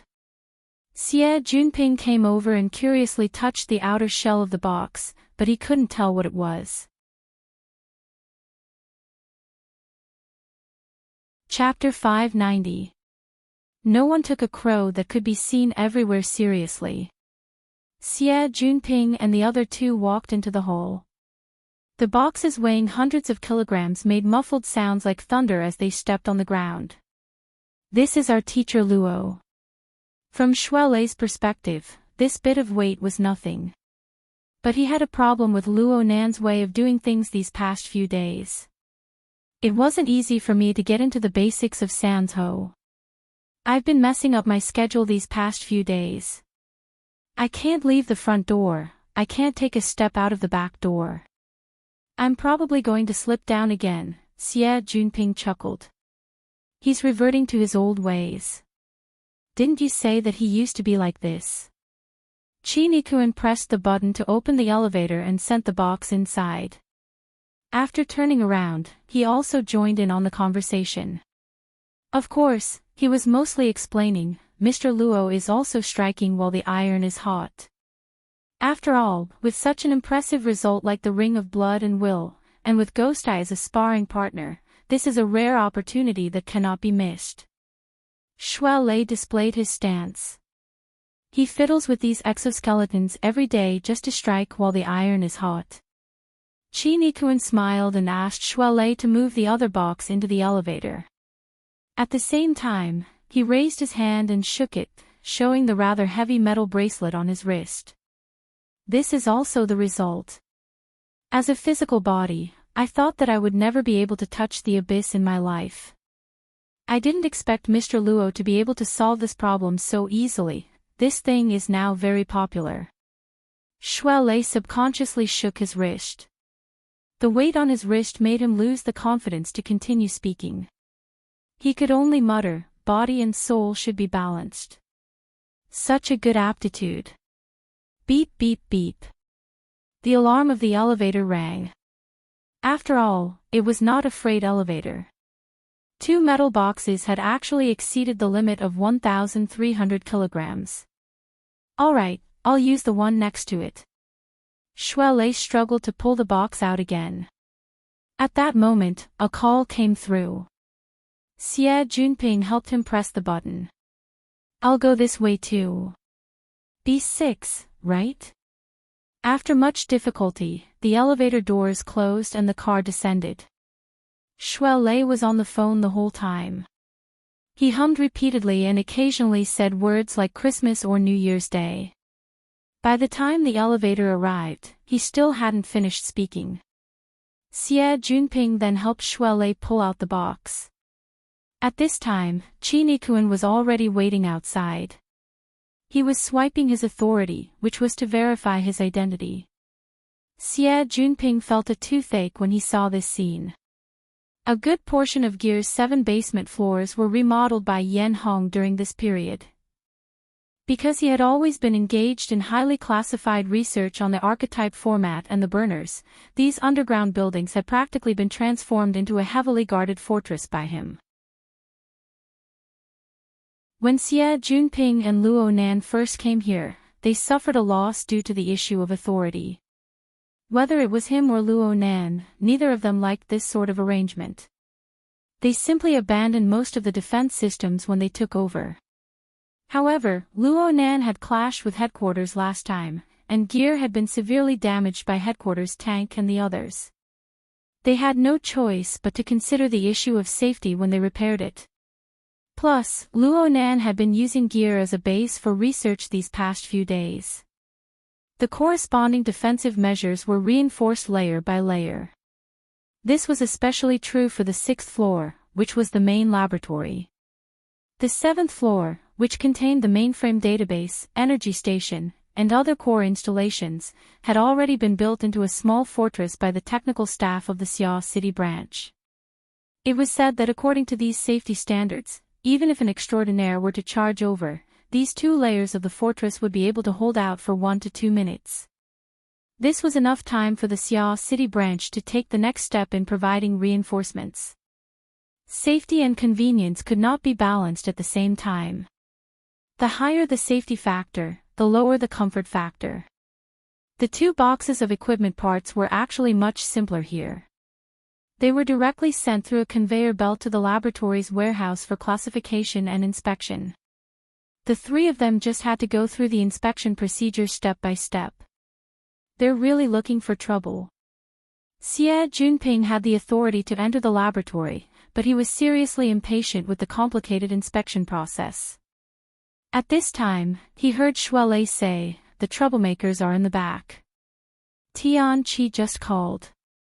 He said that he couldn't get in touch with Nanster. He asked me to tell him that the Mystic Arts Research Society is going to conduct an end-of-year activity. They're going to organize a Mystic Arts theme week during Christmas and New Year's. The venue is set to be at Gear. According to Tian Qi, this should be a warm-up for the next semester's relocation. They want to take advantage of this opportunity to move some equipment over. All the functions that can be used have been activated, and the activity space has been expanded. F***CK. Why are these people causing trouble? Xie Junping raised his wrist. He wanted to make a phone call and clarify the situation. However, he didn't have the authority to communicate on the 6th floor. He couldn't make the call at all. Shuelei advised, "It's hard to say even if we get in touch. After all, this isn't Nanster's private property. The property belongs to the Mystic Arts Research Society. We can't say anything about when they move and how they move." As he spoke, Shuelei turned to look at the brand new security equipment around them.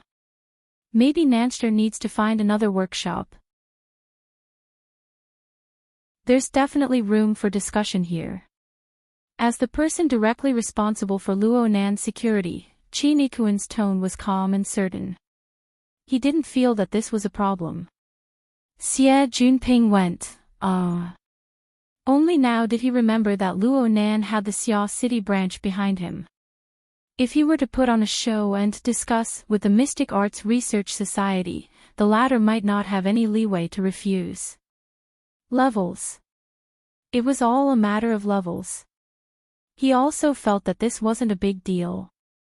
It just so happened that the 3 of them had already passed their authority verification. He casually spat out, "Speaking of which, a workshop. Are you sure it's not a factory?"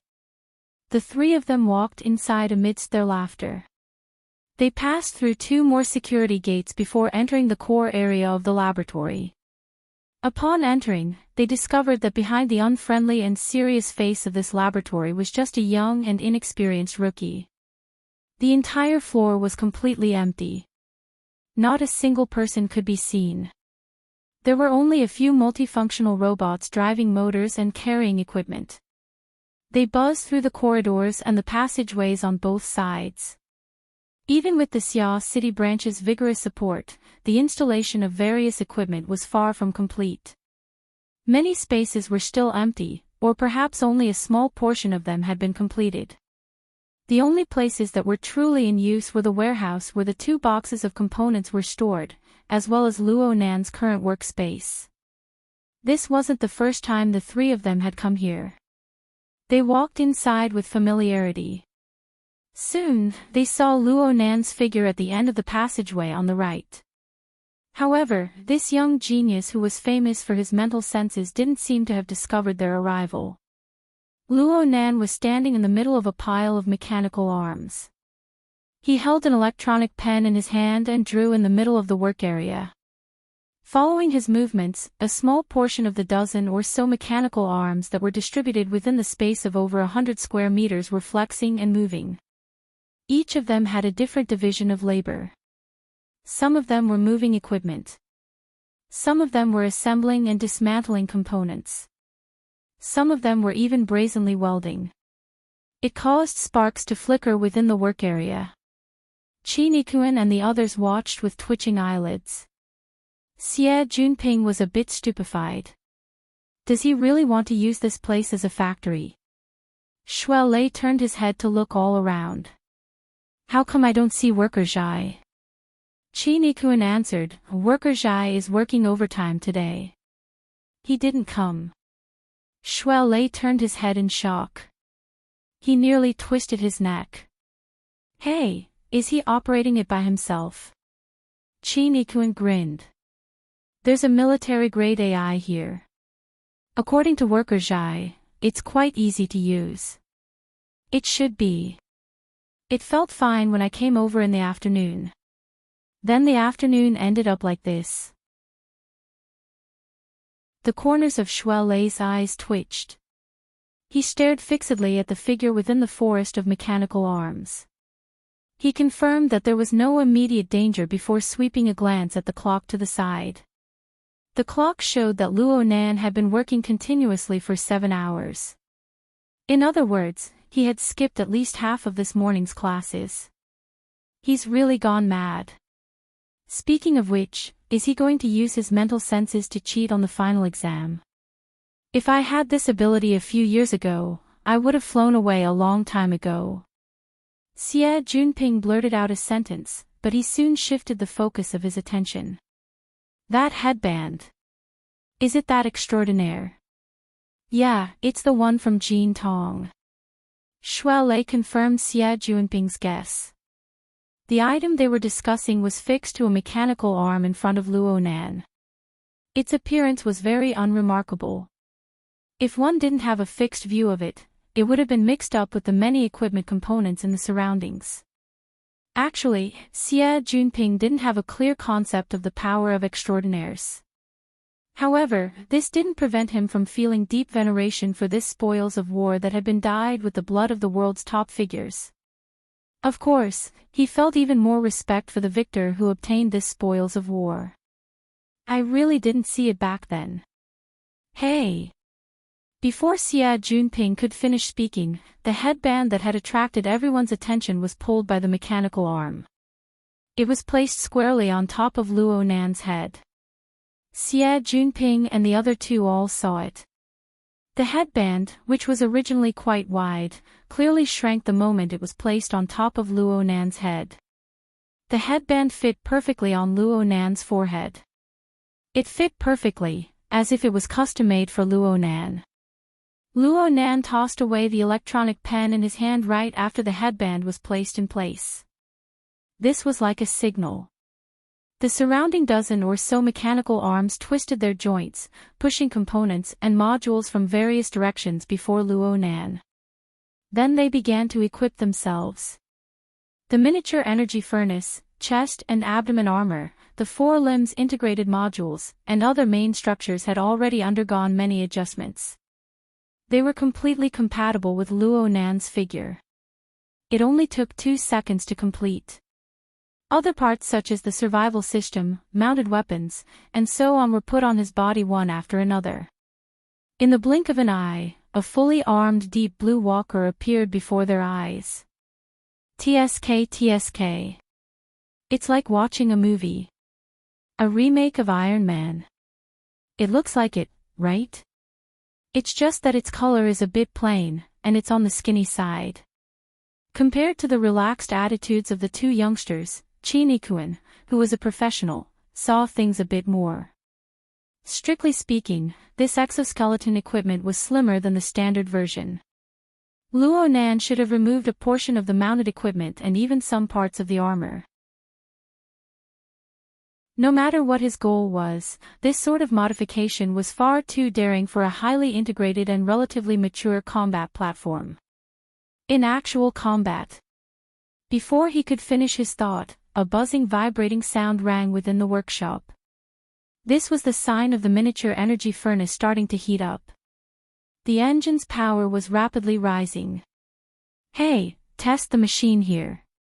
The second half of Xia Junping's words were shattered by the explosive sound of an explosion. A gale blew in front of the eyes of the three onlookers. The mechanical arms in the work area swayed back and forth. The idle components on the floor and stage were blown into a mess. The three of them were able to capture the trajectory of the movement. But by the time they turned their heads, the exoskeleton armor had already come to a stop on the other side of the large room. The wall that had just been painted was behind it.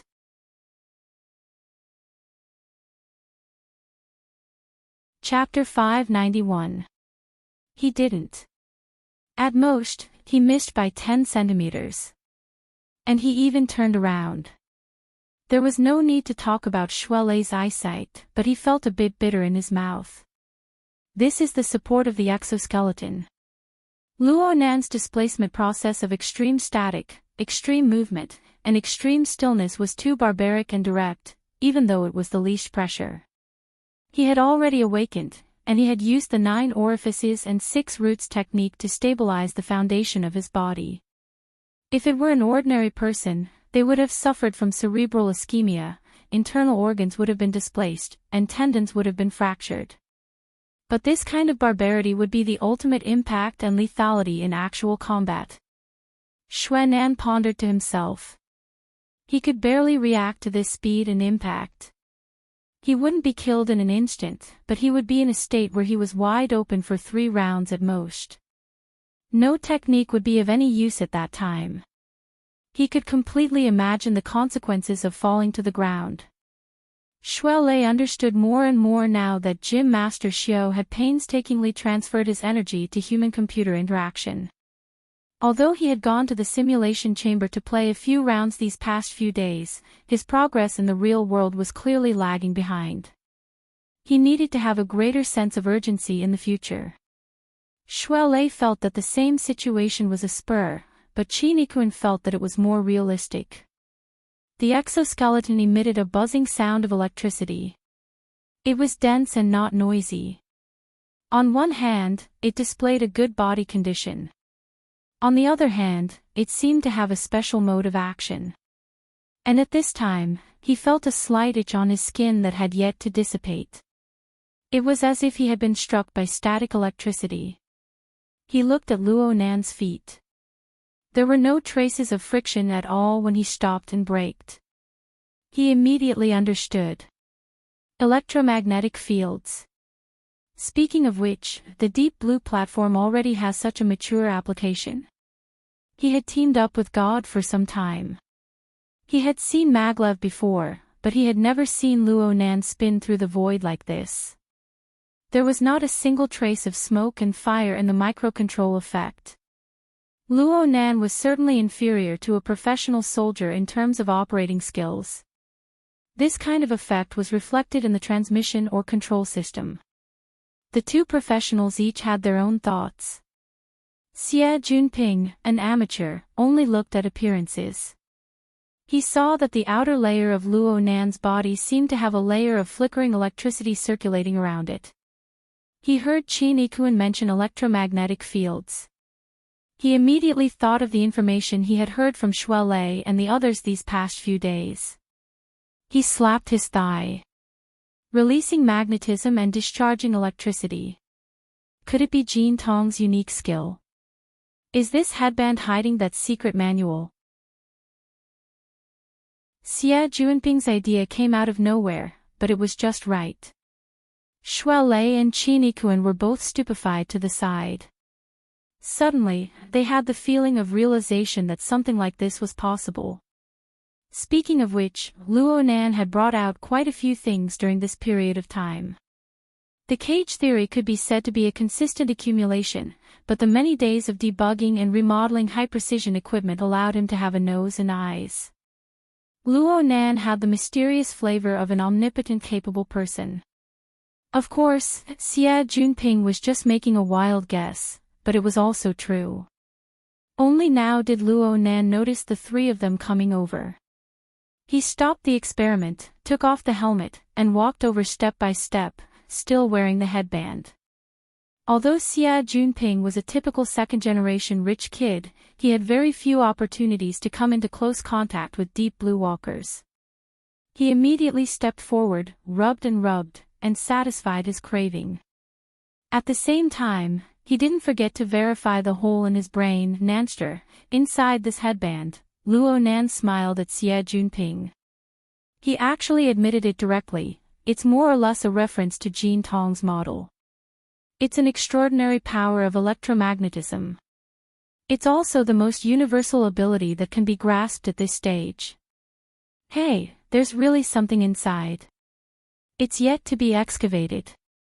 Luo Nan used his fingertips to tap the headband, emitting muffled popping sounds. This attracted the gazes of the three to focus on the headband. But then he sighed. It's a pity that I can't use this mode for too long with the current strength of my fleshly body. Don't even think about using it in actual combat. I can only use it as a weight-bearing exercise. I can also use it as an experimental machine to verify a few ideas. It's already very strong, okay. Shuai Lei had a relatively good understanding of the strength of Luo Nan's body. Even if I can't use that mode just now as my normal state, the short burst of a few dozen seconds is still extremely terrifying. If I'm paired with a blade, I'm dead for sure. Luo Nan still shook his head. If I'm up against an extraordinary, my speed still won't be able to display any advantage. If I were to face them head-on, not to mention anything else, just Jean Tong would be able to shatter both the machine and the person. I'm dead for sure. Shuai Lei couldn't hold back from ridiculing. Who told you to go up against an extraordinary? Have you been training with Ghost Eye for the past 2 days? Shouldn't you be increasing your confidence? Luo Nan laughed and didn't continue this topic. Xie Junping turned to look at Qin Yikuan and asked in a low voice, speaking of which, hasn't he been under a bit of pressure lately? Qin Yikuan could only shake his head. Luo Nan pressed against his ear at this time and received a report from the AI. Oh, the parts have been delivered. Shuai Lei grinned. 2 whole boxes, over 1,300 kilograms in weight. You want these toys? Don't tell me you want to verify that headband. Luo Nan knew that this was probably the easiest reason for people to accept. Right now, many people express curiosity towards the various theories he released. They even questioned their origins. Ree, who was far away on the other side of the Pacific Ocean, used this as a breakthrough point to fabricate rumors to disgust him. Luo Nan could obviously ignore this. With his current status, he already had the qualifications to disregard all of this. In all these years, no one had ever asked where Jean Tong's abilities came from. However, being able to give people a basic direction was always a bit better than making random guesses. At the very least, his current remodeling of the Deep Blue platform wasn't wrong in saying this. Luo Nan didn't want to deliberately lie to Shuai Lei and his other friends. He didn't give a direct answer.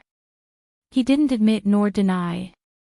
After a laugh, he changed the topic. It just so happens that I've run out of materials. With you guys replenishing these, I'll finish the experiments at hand in a spurt of energy. Tonight. Oh, I'll use this weekend as well. Qin Yikuan furrowed his brows. You're not going home? Yeah. 2 days might not even be enough. Hey, hold on. Shuai actually recalled the contents of Tian Chi's phone call. He repeated the matter of the so-called Mystic Arts Theme Week to Luo Nan in a few words. The Mystic Arts Research Society will be coming over tomorrow to set up the venue. Luo Nan didn't take this seriously. His response was very dull, let's do it. After all, the property rights are in their hands. Won't it disturb you? Luo Nan had already considered this point, it's fine to just seal off the 5th to 7th floors. I asked Sister Yuan to set up a separate system. It's not the same system as the academy, so it's not a problem to keep it clean. Let's do this for now. I'll talk to them when I have time. The 7th floor was the energy center and the database. The 6th floor was the main body of the laboratory. The 5th floor was the training field. The modified body needed to undergo a more comprehensive examination there. This was the space that Luo Nan had circled out for himself. There were some problems with the legal principles, but he was willing to communicate with the Mystic Arts Research Society. The price could be discussed. Before his credit limit was maxed out, this bit of money really didn't count for much. Xie Junping volunteered. Tang Yi isn't here, so it's easier to talk to the other members of the society.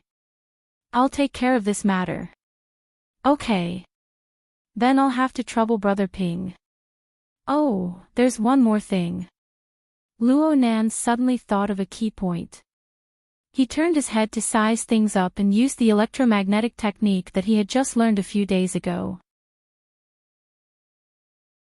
He extended his hand and grabbed the electronic pen that he had just tossed down. At the same time, he opened up his work area and brought up the holographic structural diagram of gear.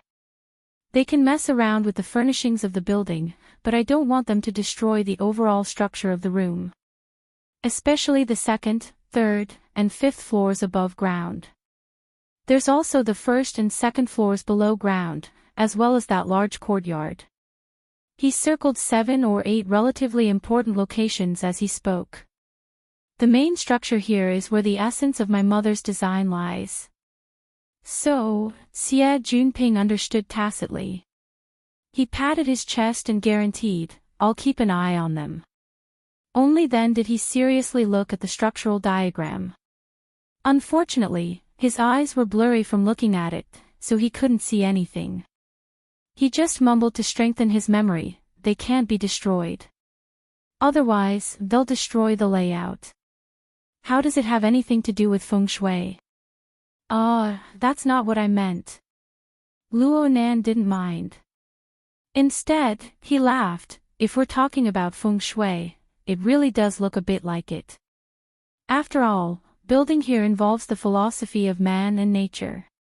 It's impossible to bypass these things.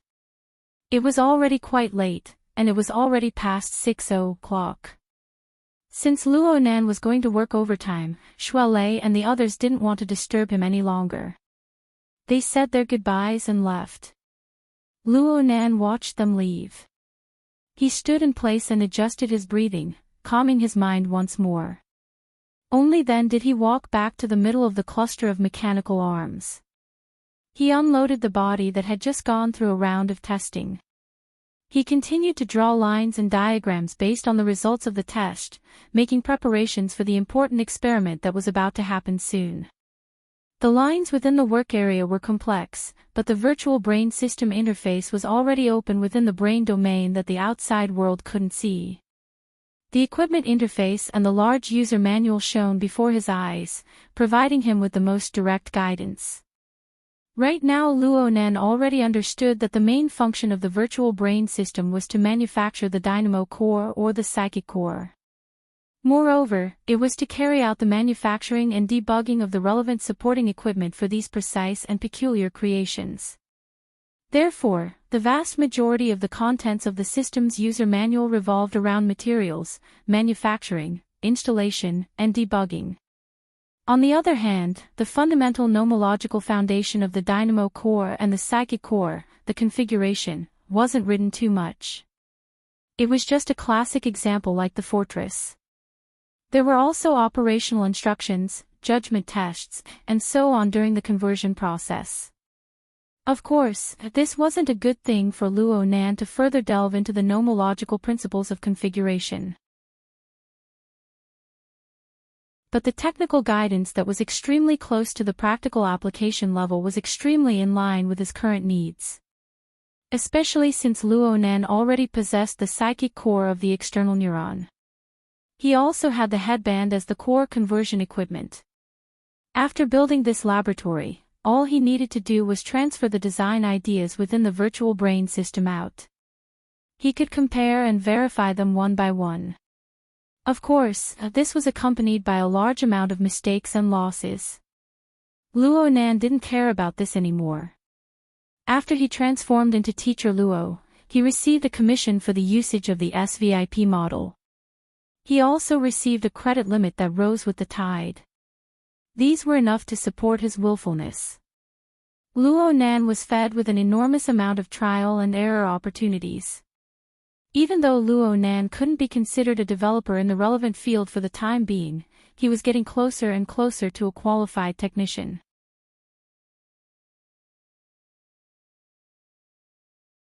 Chapter 592. Time flowed noiselessly under extreme concentration. He was 30 meters deep underground, and he didn't know the changes of day and night.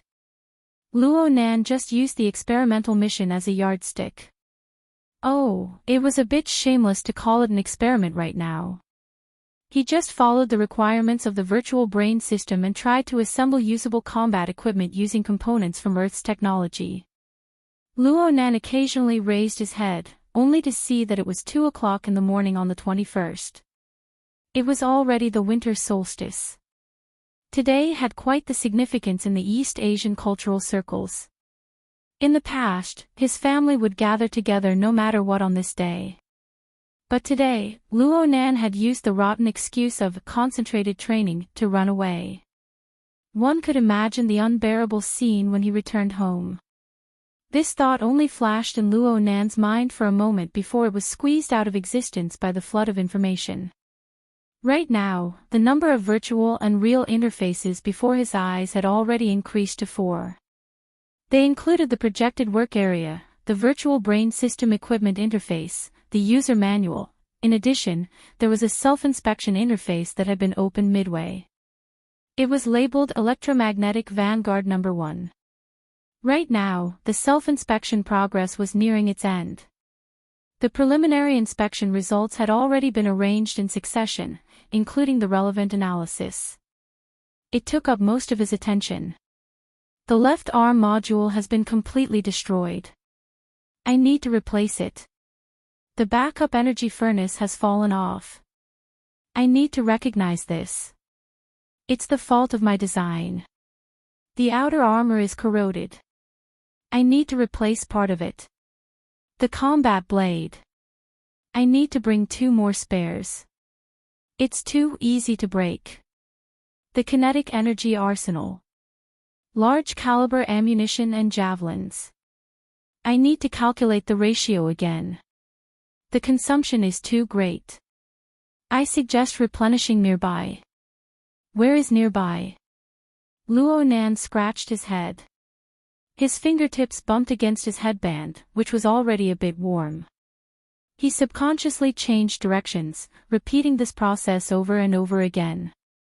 The 2 large boxes of spare parts that Shuele and the others had sent over were originally sorted and stored in the warehouse by the artificial intelligence. Right now, Luo Nan used his half-baked skills and train of thought to dismantle them into a messy mess. Luckily, the military-grade artificial intelligence that cost him 50 honor points to rent was still worth the price. The virtual brain system hidden deep within the external neuron displayed superior intelligence. As time passed, the collected data was relatively complete, and the progress was finally on the right track. And right now, it was already 5 o'clock in the morning. The multifunctional robots shuttled back and forth between the laboratory and the even more spacious passageway area in front of it, categorizing and arranging his completed works one by one. They were of different sizes and covered a large area. When Luo Nan walked out of the jungle of mechanical arms, he saw the equipment area that took up 40 to 50 square meters. He sucked in a breath of cold air. Isn't there too much? I can't carry it all at once. Flag bearer, calculate the weight. Flag bearer was the code name of the military-grade artificial intelligence. It was the main butler of the laboratory, responsible for the allocation of all resources and basic operations. The relevant data was also readily available. The weight of the equipment is 657.5 kilograms, and the estimated weight of the box is 724 kilograms. As expected, it's time to split them up. Shuelei and the others had brought over a ton of spare parts and materials. They had been condensed to this degree, and this was already Luo Nan's highest level. Plus, there were also large amounts of ammunition and consumables that were irreplaceable. Luo Nan didn't waste any more energy. He snapped his fingers, divide the boxes into 4 batches. Each batch must be under 200 kilograms. The main structural components are prioritized. Oh, there's also the remote maintenance system. Pack it up as well. This counts separately. Following Luo Nan's command, the multifunctional robots controlled by the flag bearer rolled their caterpillar belts to get busy once more. Luo Nan stared from the side. He watched as he imitated, designed, and forged the equipment modules, and replacement components were loaded into the airdrop boxes one after another.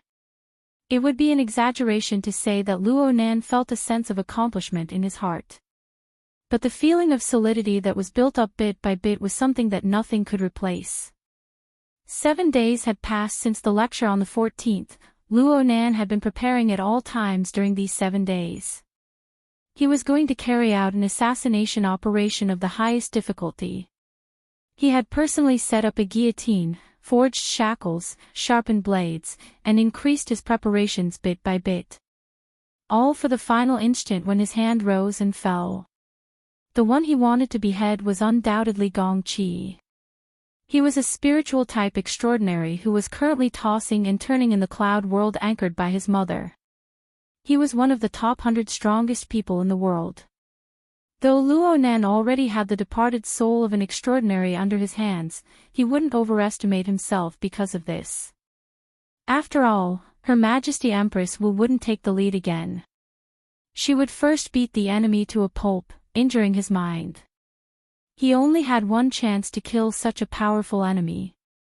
If he missed this chance, the situation would slip to an uncontrollable level. He might even be killed instead. Luo Nan told himself to have patience and determination. He needed to constantly increase his bargaining chips. He also needed to think of ways to weaken Gong Qi's foundation by every possible means. From his perspective, the two were organically unified. In the end, his plan was inseparable from his own ability and the accumulation of bargaining chips. His accumulation wasn't limited to sparring with Ghost Eye. The packing of precision equipment was a large field of study.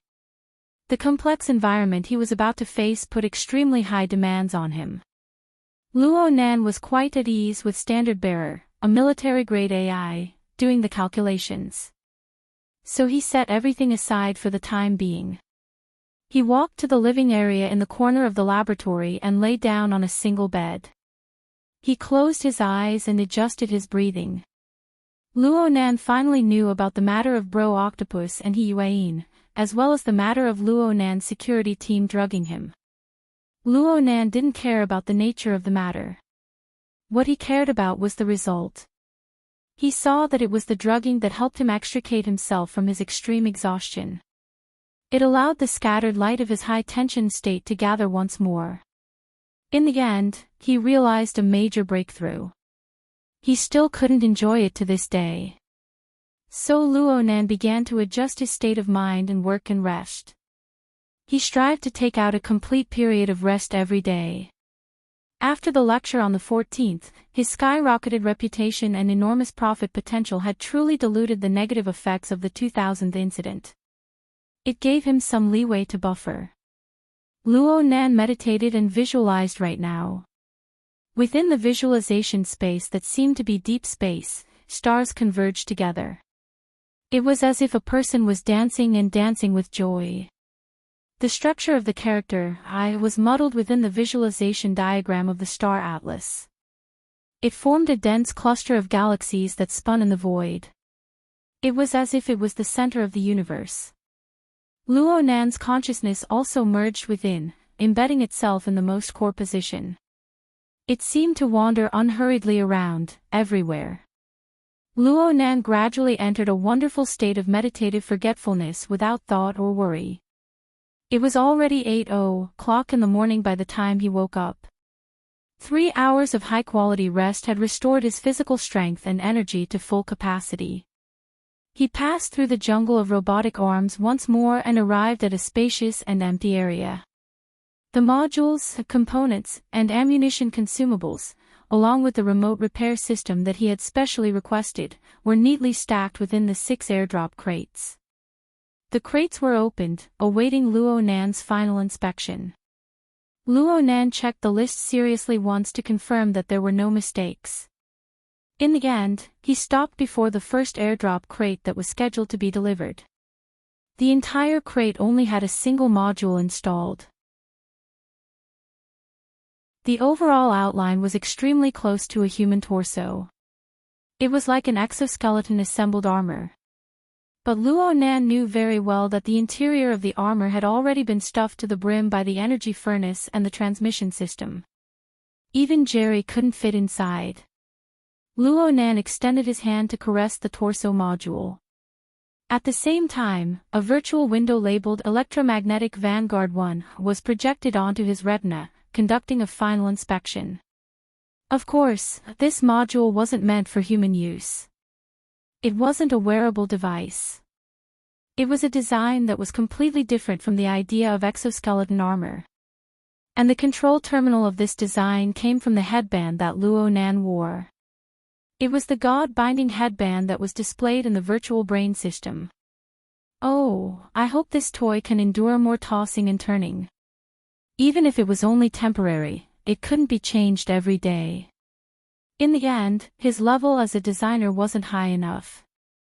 Luo Nan sighed. He patted the outer armor of the module and stood up. The multifunctional robot that was already waiting to the side came forward to carry out the final sealing of the crate. After everything was done, Luo Nan picked up one of the crates and gave it a feel. He nodded, there shouldn't be any problems. The 200-kilogram airdrop crate was only one size smaller than the crate that Shuelei and the others had brought over yesterday. The average person really wouldn't be able to lift it. For Luo Nan, who was already awakened, this bit of weight was nothing. But what he had to do next was far more difficult than lifting the crate by 100 times. Luo Nan took a deep breath and just sat cross-legged in front of the 6 airdrop crates. He extended his hand to support the first crate that was about to be delivered. His eyes were half closed, and the position of his mind rose in an instant. He suddenly passed through 30 meters of ground and crossed 1,000 meters in the air. A thought floated in the air above Xia City. It was the highest level of traffic. He looked down from high above and overlooked the enormous city within the thin morning mist. He could see tens of thousands of high-rise buildings distributed within a 200-kilometer radius. They formed the main structure of Xia City. 200 million residents lived within this steel jungle. They were like insects crawling within the branches and leaves of the vines. Together, they formed the entire ecology of Xia City. Expanding outwards, there was the boundless ocean to the east. The 4 satellite cities of Xia City were distributed in a ring in the north, south, and south directions. There was also a military defense line further out. The outermost area was close to 300 kilometers away from the center of Xia City. This was also the limit of the entire Xia City metropolitan area. If one looked further out, the open sea was not counted. The inland area was a vast plain and fertile land. Before the era of distortion, there used to be a bustling city with a dense population. Presently, it was already a desolate land where mutants wreaked havoc. There was such a clear boundary between prosperity and desolation. But on a more macroscopic level, it was only a part of this planet's ecosystem. To put it more broadly, it was nothing more than a speck of dust within this space and time.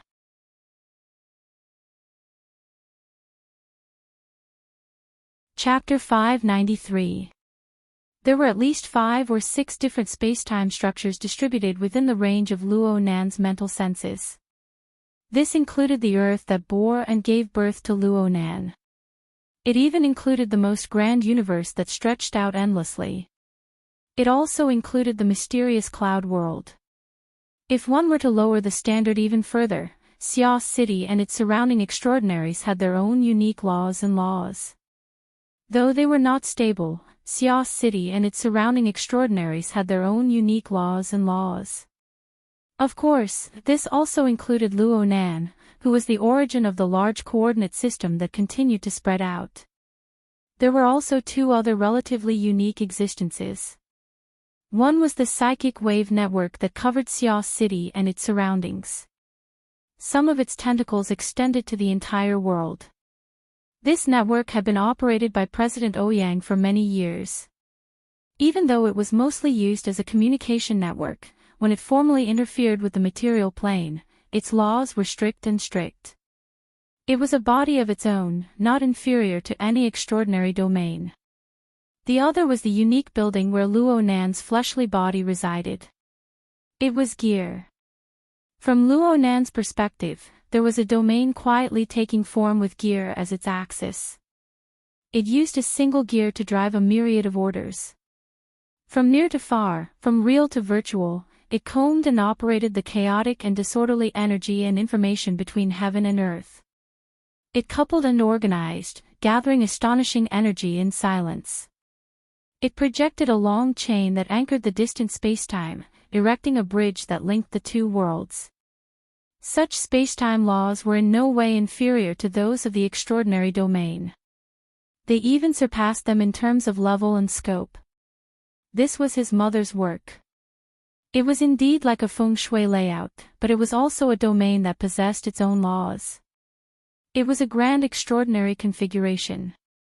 At this very moment, Luo Nan was using the laws of gear to do something that even extraordinaries would find hard to do.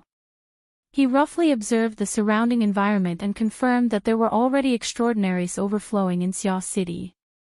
For the time being, there weren't any major powers paying attention to him. After the cage theory came out, contact as invasion became a hot phrase in the inner world. There were even people from the Ability User Society who jointly proposed to enact a Privacy Act. The content was probably to restrict the willful casting of psychic ability users' senses and so on. Let's not talk about whether or not this purely eye-catching act had any meaning. The mental senses and lock-ons of extraordinaries were much more cautious and conservative than usual in this sensitive period. Especially for Luo Nan. This really did give Luo Nan ample space. It also made him more daring and reckless when he did things. Luo Nan's thoughts plunged in the opposite direction, cast towards the gear that seemed to be spinning yet not spinning in the depths of the jungle of the North Bank. And at this time, an incorporeal and mystical structure opened up in the depths of the void, forming a passageway that led straight to the distant spacetime. The passageway pulled Luo Nan's thoughts over, and in the blink of an eye, an unstoppable gale and cloud assaulted his face. In a certain sense, the cloud world was simply Luo Nan's own back garden. If those 2 unwelcome guests weren't here, then it would be even more deserving of its reputation. The thought that Luo Nan projected was like a kite fluttering leisurely in the air. It made a turn within the turbulent clouds. It was just a turn, but the environment of the void where it was located was painted with other colors. Clouds surged high up in the sky at this moment, clearly reflecting the image of a jungle and the buildings hidden within. To be exact, it was the jungle of the north shore of Acumen College where Luo Nan currently resided.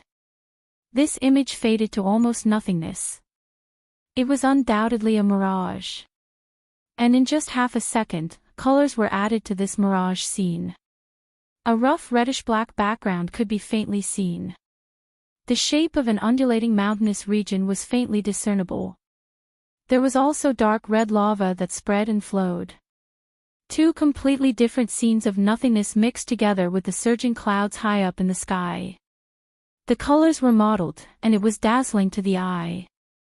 A mush-mouthed ape just so happened to pass by nearby. It was also bewitched by this marvelous scene. It bared its teeth and rushed over, seeming to want to touch this marvelous scene. Luo Nan's hand, which was supporting the airdrop box in the underground 6th floor of gear, didn't move at all. He just slightly tightened his brows.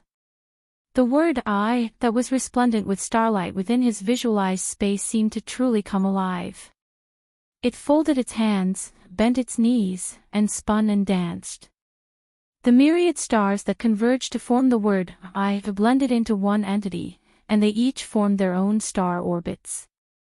They drew a boundless star atlas in the deep void. Luo Nan's soul strength, which he had accumulated explosively over the past few days, circulated and transformed within this star atlas. It naturally converged and fused, condensing into an indistinct and immeasurable point at the very center of the star atlas.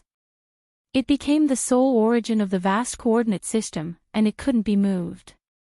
When this coordinate system took form, Luo Nan's mind, the laboratory he resided in, the cloud world of another spacetime continuum, and even the rough and gloomy nameless mountainous region clearly rang with a muffled roar of thunder.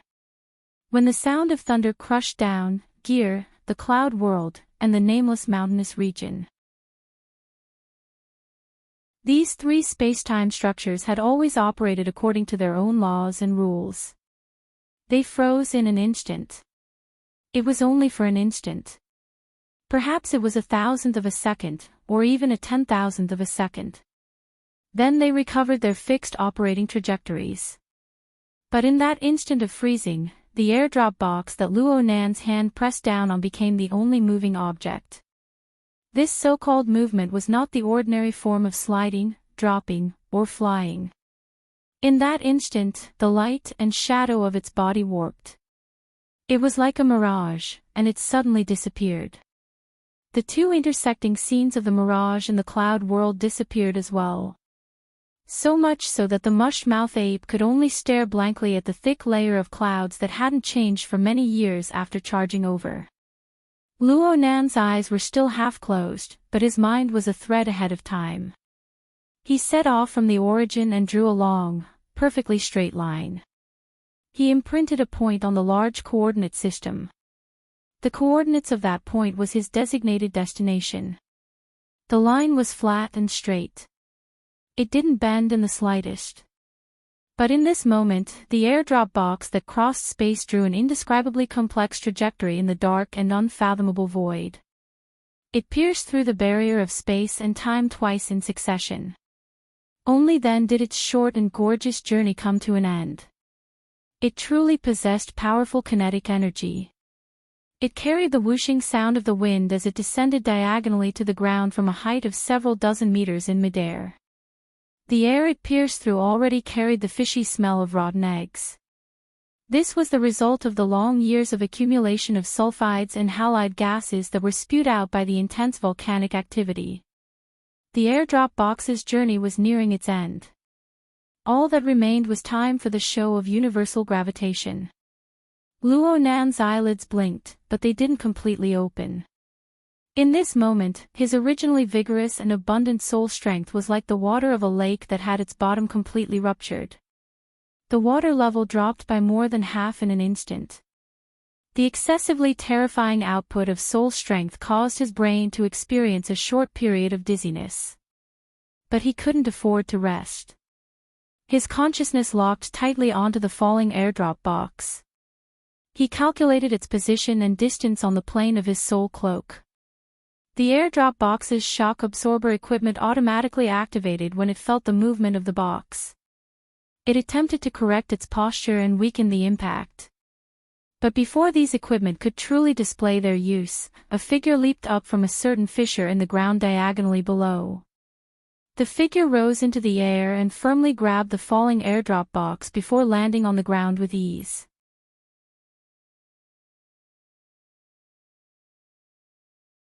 Chapter 594. Though he was vexed, he still had to do the work that needed to be done. Luo Nan spent an entire morning to send 5 of the 6 airdrop boxes over. Actually, in terms of pure soul strength consumption and replenishment, it wasn't hard to replenish it under the effect of the closed system large production line, even though the consumption of soul strength was enormous. What was truly troublesome was the amount of energy consumed during this period of time. It was truly immeasurable. Luo Nan didn't dare to forcefully do this sort of thing. He did his best to follow his normal routine and eat the breakfast and lunch that Ruiwen sent over. He took a short nap before sending the last box of ammunition and consumables away. It was already 1:00 in the afternoon. Luo Nan only gasped for breath before opening up the electronic map. He set it to a 3-dimensional panoramic mode and studied the schedule for this afternoon. He suddenly felt something in his heart when he was pondering with a frown. He turned his head and saw Ruiwen, who had been resting here in the afternoon. She stood quietly to the side, concentrating on looking at the map. The plump Jerry was squatting on her shoulder in a rare moment of honesty, his long tail wagging back and forth. Luo Nan laughed. What, curious about that side? He never hid anything from Ruiwen, and he was very confident in Ruiwen's ability to keep secrets. This was a tacit understanding between the two. Of course, Luo Nan also admitted that his plan wouldn't have succeeded without Ruiwen's participation. Ruiwen turned her head and asked softly, "Should I go too?" It was quite rare for this little girl to open her mouth and speak. Though Luo Nan's mind was full of thoughts, his mood relaxed quite a bit. He laughed even more happily. "You can go if you want, but today is Friday. It's still school time, you didn't go." How could a child speak such big truths? Luo Nan was a bit embarrassed. Though he wasn't a good student in the past, he was still a well-behaved child. He went to school on time, did experiments, and stayed up late at night. But now he had waded into the muddy waters of the inner world. He was faced with life and death struggles, blades and swords, and the pressure of time and tide waiting for no man. The school curriculum could only be chuckled in comparison. Well, wasn't this a bad example for Ruiwen? Luo Nan hadn't considered such matters before, but ever since he had that conversation with Amoya that night, a corresponding sense of responsibility had awakened. He felt a mountain of pressure for a time. Ruiwen. It's like this. We students need to study properly and make progress every day. This is a critical period, and I have no choice but to do this. After this matter is settled, I will definitely study hard. Otherwise, how can I, cough? Luo Nan had forcefully swallowed back the words, get a foe in society. It suddenly occurred to him that not only was this cliché meaningless, but it was also an extremely crude lie to members of the inner world like them. Although Ruiwen was autistic, she was very smart. Luo Nan had always believed that. Luo Nan was stumped for 2 seconds before forcefully changing the direction. What I'm trying to say is that the experiences at school are extremely precious and important. They are an indispensable part of our entire lives. Luo wen yi tu luo li lu to shi tu hi tu. It was also at this moment that the way of thinking that he had developed over the years automatically helped him shift onto the right track. My grandfather, and of course your grandfather, the one we visited at the sanatorium last weekend. In his formatting theory, there is a section on student related to the social format. You can imagine how important it is. For now, you just need to remember. Only by fully observing and delving into the present environment, from home to school to society, can you have your own experiences. Only then will you be able to form a complete personality. This is what distinguishes us from other people. This is the basis for normal communication. This is the foundation for establishing oneself. Wasn't what he said a bit deep? Ruiwen asked him right as Luo Nan was pondering, is my personality incomplete? Ha! Ruewen gazed at him. My memory is very short. My experiences are very few. I'm different from other people. In that case, my personality would be incomplete. How can you say that? Luo Nan retorted in a loud voice in the first instant. But then he was stuck once more. Ruewen's deduced conclusion wasn't wrong. This was already the confirmed conclusion of the branch's laboratory. But he couldn't admit it no matter what. Luo Nan hadn't sweated as much as he did right now, even though he had toiled for an entire morning to transport a 1-ton item 2,000 kilometers away. At this moment, he just wanted to kidnap a child psychologist to use as a reference. Ruewen was still gazing at him. Luo Nan had always felt that those gloomy eyes shouldn't belong to a child. They were so deep and unfathomable. But now that he thought about it again, it might be more accurate to describe them as emptiness. Ruewen still couldn't find her own position. Did she still think of herself as a crow? Luo Nan's heart felt even more stuffy. He wanted to give himself a slap. This mouth. No, this IQ. Actually, the one with an incomplete personality should be him, right? Ha! Suddenly, a light flashed in Luo Nan's mind. He didn't think too deeply and just blurted out, that. It's very normal to have an incomplete personality. I'm not perfect right now either. This is because we're still children. We haven't reached adulthood yet. But our personalities are always developing. In terms of knowledge, in terms of learning, in terms of interpersonal relationships, the more we observe, the more we interact, the more we deal with. Only then will we be endlessly perfected. Luo Nan didn't know whether or not this was considered consolation, but he decided to keep Ruewen company. He wanted to let her know that she wasn't a lonely and alienated person in this world. It's not a problem if my memory is missing. I remember everything I did before I was 10 years old. After that, it was all experiments. Experiments. Experiments. Just thinking about it makes me regret it. Luo Nan was basically speaking without thinking. He was worried that he wouldn't be able to stop himself. He rushed to make a conclusion, so, we need to make up for our lessons right now. Not only do we need to make up for our lessons in knowledge, we also need to make up for our lessons in interpersonal relationships. It hasn't been long since you joined the class. You need to pay attention to building a good relationship with your classmates. Okay, it's fine to be an invisible person. But you need to pay attention to your observations. Skipping classes is also a type of experience, but it's still too radical. Ruewen blinked her eyes. This small movement removed a bit of the oppressive feeling from her gaze. It gave her a bit of a cute flavor. Ruewen had already begun to grow her hair out under the strong request of Mrs. Luo Shuqing and teacher Amoya. She had accumulated 2 months of sleep and had been styled by a famous designer.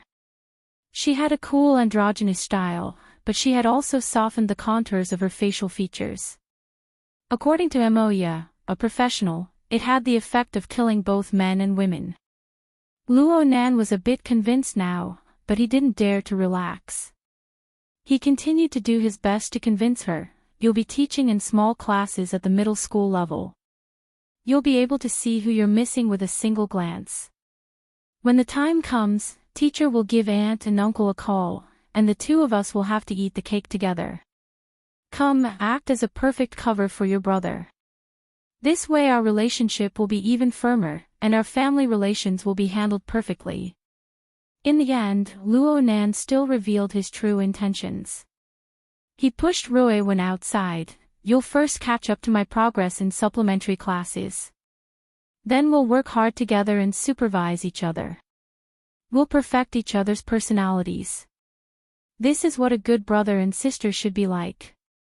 A good family. Luo Nan already didn't know what nonsense he was babbling about. Luckily, Ruewen was very obedient. She basically wouldn't refuse Luo Nan's arrangements. She was pushed into the elevator by Luo Nan just like that. Oh right. You don't need to deliver food tonight. I'm busy. Luo Nan finally let out a long breath as he watched Rui Wen ride the elevator up. He turned his head to look at the empty laboratory area. He still had a lingering fear. He made a firm resolution.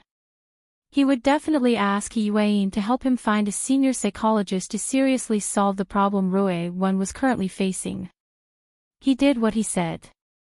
He deliberated over his words for a bit and left a message for He Yuan on the psychic wave network. She was probably still busy. She didn't immediately respond. Luo Nan didn't wait any longer.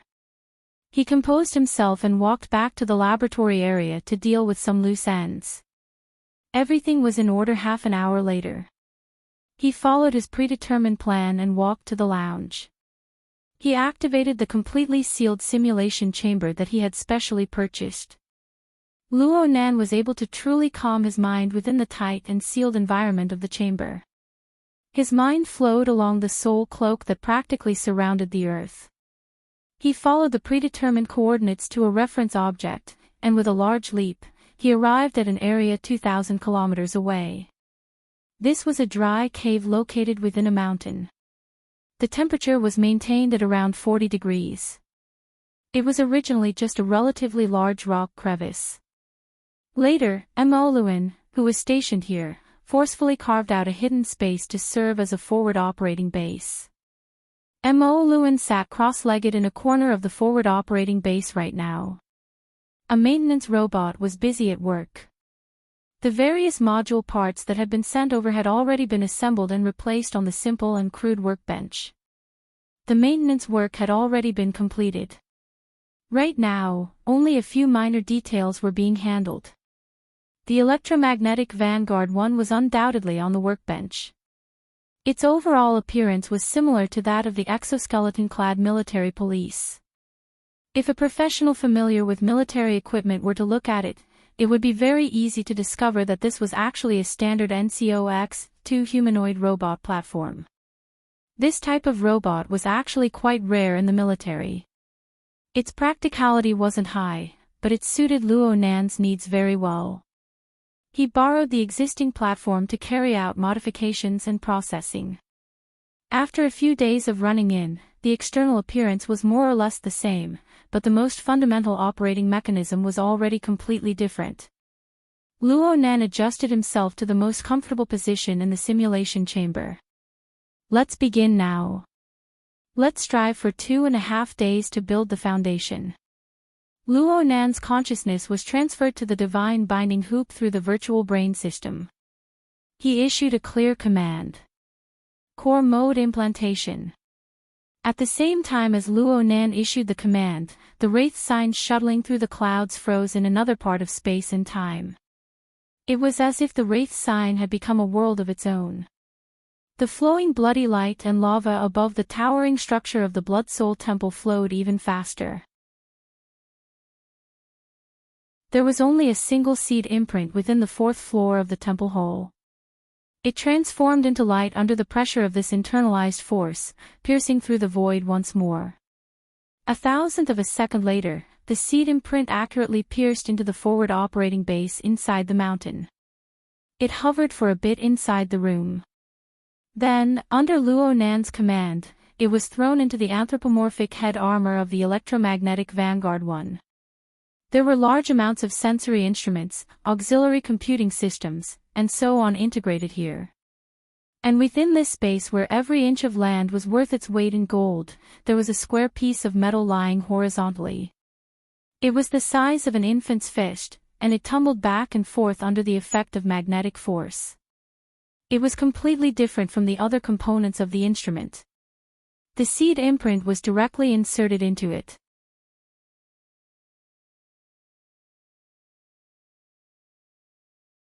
Chapter 595.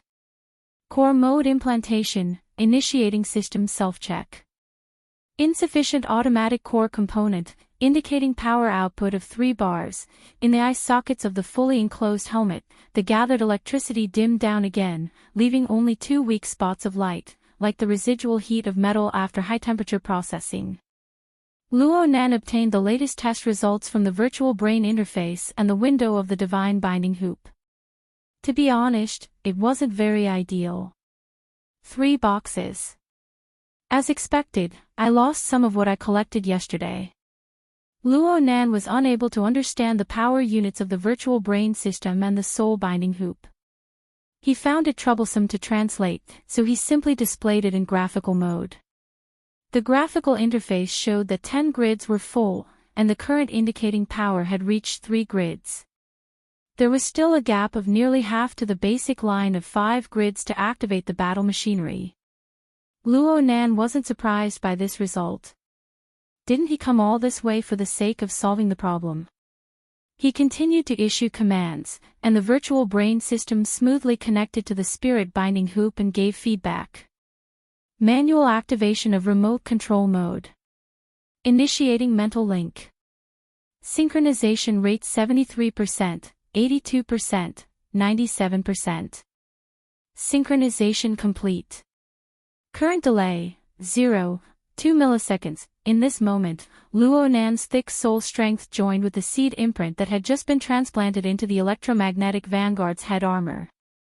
A circle of electricity circulated and diffused, transforming into a brand new interference mode. The metal block that carried the seed imprint also became very stable. It no longer rolled randomly and formed a certain rotation pattern. In the hollow eye sockets of electromagnetic Vanguard 1, electric sparks flickered once more. Very soon, its control system was fully activated. The energy, transmission, perception, and other modules were connected one by one, allowing this combat machine to continuously turn its head, swing its arms, and bend and extend its arms. Then, like a normal person, it lightly jumped off the workbench. Luo Nan lay quietly within the simulation chamber, but his mental plane was extremely active. It was he who possessed the electromagnetic Vanguard number 1 and performed all of the above actions. This was an expedient measure before the seed imprint took root and sprouted, but it was still an interesting experience. It was similar to the real-life version of Frost River reality. It was also an advanced version of remote mechanical control. Of course, there were even more wondrous places inside. Although the power of the seed imprint was low, it was not idle. It was still using a special method to observe all of this with clairvoyance. It was trying to coordinate and respond through Luo Nan. Luo Nan was controlling number 1, but he was also cooperating with number 1. They were together in the forward operating base. At this time, other than paying attention to the core components, Luo Nan was also inspecting the other components and the overall situation of the system. He was making fine adjustments according to specific problems. The maintenance robot that was specially sent over became the busiest one, following number 1. Luo Nan didn't do these things himself. After all, his reserves of knowledge in this area weren't enough. In the underground laboratory of Gear, the one responsible for the overall allocation of resources and basic operations was the military-grade AI, flag bearer, and in this forward operating base, the one carrying out the corresponding missions was the external neuron. This miraculous creation, whose origins were still unclear to this day, displayed an extraordinary level of intelligence. Its overwhelming control over Earth's technology was perfectly reflected here. After about 40 minutes of testing, the effectiveness of the electromagnetic Vanguard system and the operation of the modules were basically in the normal range, and they had successfully passed the various traps created by the novice designer. As for the deeper problems, they could only be tested in practice. Right now it was already 3 in the afternoon. Luo Nan decided to leave the cave, set out. Number 1 headed outside. Concealment had already been taken into consideration when constructing the forward operating base. There were also some geological problems, so the passageway leading outside was rather winding. Many places were barely passable. This could also be considered a test of the electromagnetic Vanguard's control. At first, this remote-controlled combat machine had some friction with the volcanic rocks on all sides. Occasionally, sparks would burst out. But soon, the sound of friction and scraping disappeared without a trace. This wasn't just because Luo Nan was used to controlling combat machines. This included the core seed imprint's grasp of the external environment. It quickly became sharp and reasonable. 2 minutes later, the electromagnetic vanguard number 1 passed through a stream of semi-solidified lava. Sunlight could already be seen shining down ahead. This place was a time zone away from Xia City. It was roughly around 2 in the afternoon. Even though the weather wasn't good, there was still dusky sunlight shining down. There was the exit. Number 1 slid down again. The dust from the magnetic levitation's recoil was still swirling. The foul air within the narrow and cramped passageway began to stir restlessly. An unforeseen event had occurred. A four-legged, short-tailed, scaled monster leaped out from the stream of semi-solidified lava that number 1 had just passed through. It displayed outstanding explosive power. The faint sound of tumbling lava could be heard. Its sharp blade-like tongue had already pierced through the connection between number 1's armor and helmet. But at this moment, crackling electric flames leaped up from number 1's all-metal body. The air hummed and vibrated, so much so that the surrounding bumpy rock strata trembled and cracked. A short hissing sound came from the scaled monster's throat.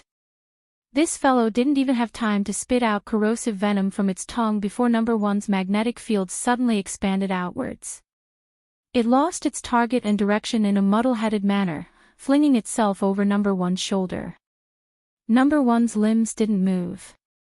The direction of the electric field's intensity instantly changed. It formed a powerful blade-like arc of electricity that directly bombarded the scaled monster's body. Under the high pressure, the scaled monster was instantly turned into charcoal. Number 1's gliding speed didn't even change after this counterattack. It continued to move toward the area illuminated by the dusky sunlight. As it passed by the scaled monster's corpse, the severely deformed charred corpse burst into flames with a bang. The flames were slightly red and a bit dark. The color of the light was like a layer of tainted blood. But the flames were truly vicious. The scaled monster, which was the length of an adult's arm, was burned to ashes in a short half a second. Only the flames that exploded at the last moment seemed to be affected by the electromagnetic field. The flames chased after number 1's figure, circling around it like a spirit snake. Only then did they extinguish. When the flames were extinguished, the orderly rotating metal cube in number 1's head cavity glowed a bit red. Then it returned to its original state. Luo Nan shot a glance at the window of the god-binding hoop. He saw that the 4-grid power meter had no reaction at all. He couldn't help but shake his head. The conversion rate was simply inhumanly low. Not to mention the problem of energy dissipation and loss before a qualitative change was formed. Luo Nan's resolve to complete his plan grew firmer. Number 1 faced the direction of the sunlight at this time. It charged upward, arriving above the mountain where the forward operating base was located. Luo Nan's vision and the senses of the combat machinery's instruments were effectively combined. They were separated into layers, spreading out layer by layer. In this place, there was no feeling of looking down on all the mountains. This volcanic area was overflowing with the smell of sulfur. Not a blade of grass grew in this place. In fact, it was formed from several hundred large and small hills. Every hill could be considered a volcanic crater. Their average height was no more than 200 to 300 meters. Right now, most of them were still emitting flames and smoke. It was as if they could erupt at any time. Oh, it's erupting. Over a dozen kilometers away, a mountaintop suddenly spewed out large amounts of steam. It surged up nearly 100 meters. The surface of the ground seemed to have turned into a viscous mud. It surged and undulated endlessly. There were also enormous bulges that protruded and cracked. Sparks flew chaotically. The cycle repeated itself, and the inner layer faintly emitted the dark red glow of lava. This was a scene that could never be seen in Xiao City. The volcanic area where electromagnetic vanguard number 1 was located nearly 2,000 kilometers southwest of Xiao City. It was already close to the western side of the Indochina Peninsula. It was an area where the Eurasian Plate and the Indian Ocean Plate collided. Intense volcanic activity had occurred in the geologic era. And after the start of the Third World War and the arrival of the Age of Distortion, this area was razed to the ground in the most chaotic era. The flames of war and the wanton use of weapons of mass destruction turned this area into scorched earth. And in the process of reconstruction after the war, this area was naturally excluded from the scope of large metropolitan areas due to its poor geographical location. The closest large metropolis to this area was Spring City. It contrasted well with Xiao City, and the two were indeed sister cities. Spring City was nearly 500 kilometers away from this area. It couldn't be said to be far, but it was definitely not an area of effective control. In fact, whether it was in the secular society or the inner world, this volcanic area could be considered a taboo. This was because 3 years ago, this place was still a battlefield where extraordinaries bombarded each other. Back then, this volcanic area was the center. Within a range of 2,000 square kilometers, the heavens collapsed and the earth split. It was completely changed beyond recognition. The force of the impact even pierced through the earth's crust, detonating the group of volcanoes underground. It turned the already devastated volcanic area into its current state.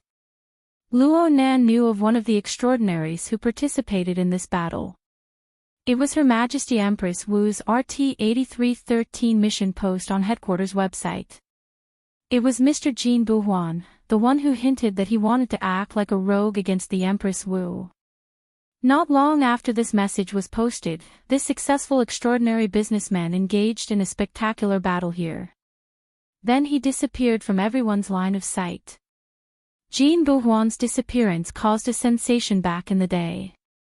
It was in no way inferior to the disappearance, death, of Jin Tong in the outer seas of Xiao City. It was just that on the night of the 14th, Luo Nan had used the divine binding hoop to indirectly confirm Jin Tong's death. And Jin Buhuan's life and death had always been a mystery. A year or two after the battle, this place was still a hot area for ability users to explore and excavate. But now it was much more deserted. At the very least, Luo Nan didn't see a single existence other than the various mutant life forms that were always active on the ground and within the lava. This included ability users, normal people, and even the rumored vagabonds of the wilderness. Oh.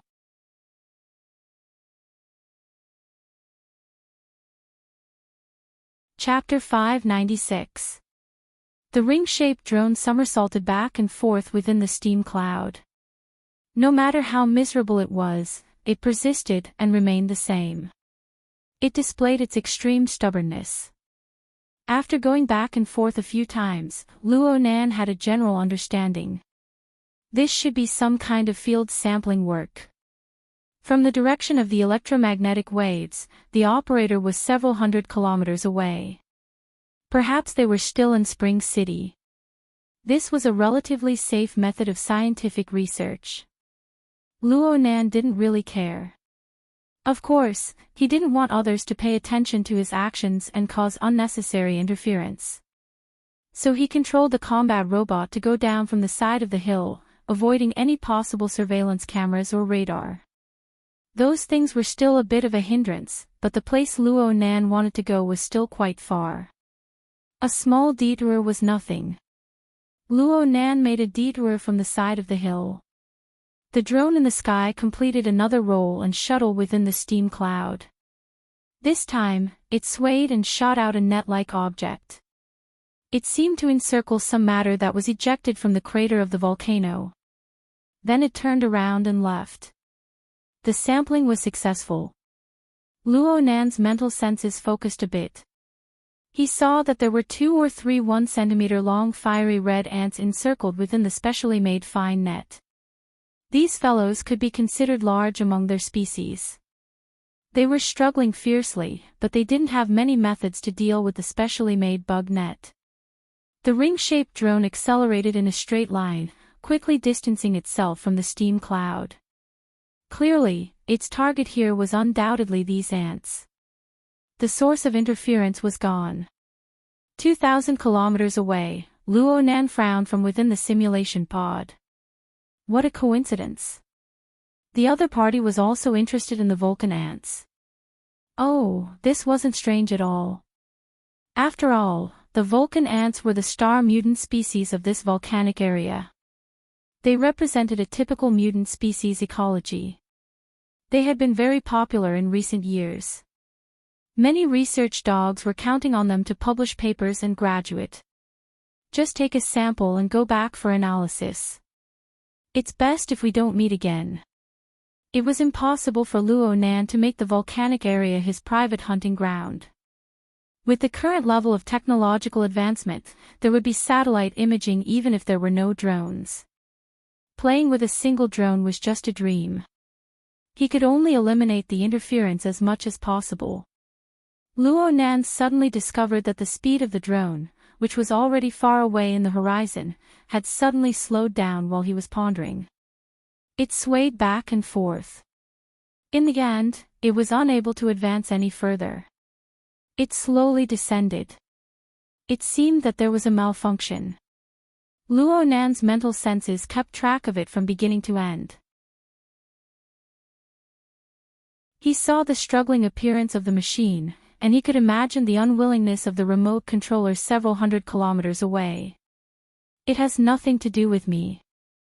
Luo Nan decided to temporarily lower his moral level and ignore the situation over there.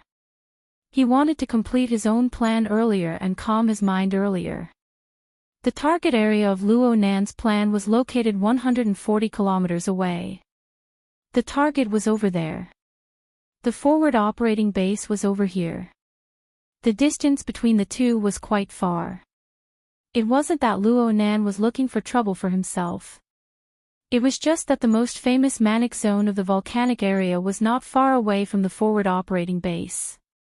Not far from a rather inconspicuous dividing line towards the southwest, in this desolate area that was covered in volcanic ash and lava, piles of bones of different colors appeared. There were even corpses that had not been completely devoured and completely corroded. Not to mention the corpses of the animals, just by looking at the bones alone, one would be able to see the bones. They were also very strange. Gray, black, white, red, green, and many other colors were mixed together. It was practically impossible to find two piles of bones that were more or less the same. Luo Nan crossed the dividing line and went 2 to 3 kilometers in. Finally, a living creature appeared before his eyes. It was a skinny and bony canine creature. Calling it a canine was only a rough estimation based on its outer appearance. The half-rotten fur on its body, as well as its abnormally swollen head and some of its limbs and joints, had already caused this fellow to be severely deformed. It was very hard to distinguish it in detail. Anyone who saw this sort of situation would think that this fellow could fall to the ground at any moment. But when the electromagnetic Vanguard 1 entered the territory of this canine creature, a strangely sharp howl came from its throat. Its four limbs exerted force at the same time, and it charged towards the Vanguard 1 like an artillery shell. The half-rotten wounds on the canine creature's body spurted out turbid liquid at practically the same time due to the excessive force exertion. There were even some impurities mixed within. The liquid exploded and dispersed in the instant it left its body. It was as if it brought forth a dark gray and green cloud. Plague Hound. Luo Nan silently recited the name he had given to this canine creature. As for the more authoritative scientific name, sorry, there was no need for that. The electromagnetic Vanguard 1's left arm bent and rose up. The built-in Gauss rifle module sprayed a standard bullet out of the muzzle at high speed under the effect of a powerful electric field. The Plague Hound was still 10 meters away from the Vanguard 1 when the bullet pierced its skull. The enormous kinetic impact caused its entire head and the thick front half of its body to be smashed into smithereens. The exploded limbs and flesh were still in midair when they were scorched by the leaping electric fire. They transformed into strands of green smoke that dissipated into the air. This was certainly not the result that could be achieved with a purely kinetic firearm. The other half of the corpse could be seen to be like the scaly monster in the rock crevice. It was rapidly burned to nothing within the blood-colored flames. Crisp crackling sounds rang from within the flesh and blood of the corpse as it burned. Several dozen 1 centimeter long fiery red ants attempted to charge out from the flames, but in the end, they were turned to ashes one after another. These ants were exactly the same as the samples captured by the crashed unmanned drone. They were the star mutants of this volcanic area. Vulcan ants. The parasitic state is becoming more and more unstable. According to the research data, this nest of Vulcan ants has reached the time for a new generation. At this time, the ant colony's control is at its weakest, but the queen's combat strength is at its strongest. Excellent. The stronger the better. The current scouting network Luo Nan was using was his mental senses and the AI, Vanguard 1's intelligent sensing module, which was constructed together. The layers were rich, and they complemented each other. He soon confirmed that the manic mutants under the parasitic control of the Vulcan ants had received abnormal stimulation from this direction. They had temporarily stopped hunting and killing each other. With a shake of their bodies, they had transformed into loyal and devoted guardians. They swarmed in his direction. This was the result Luo Nan hoped to achieve. Therefore, the electromagnetic Vanguard 1 did not dodge or evade under his control. It continued to advance toward the target area 100 kilometers away according to the previously set route. However, it had only taken a few steps when the Gauss rifle module, which had just achieved success, lifted up once more. The bullet hummed and rumbled as it fired. It struck a perfectly straight diagonal line within the dusky smoke and dust. It accurately struck a large eagle with its wings spread and circling 2 kilometers away. It was nearly 700 meters in the air. The outcome was more or less the same as that of the plague dog. The large eagle was instantly blasted into smithereens. However, what shot out wasn't flesh and blood, but precise mechanical parts. The lightning in Vanguard 1's eye sockets extinguished twice, and Luo Nan retracted his words. You're tuning into the LoveLore Library YouTube channel. We're so grateful for your support, and don't forget to subscribe to join us on this incredible journey through captivating stories. Your generosity through donations truly makes a world of difference, as it's the primary source of revenue that allows me to expand and enhance this channel for you. Thank you from the bottom of my heart for being a part of this adventure.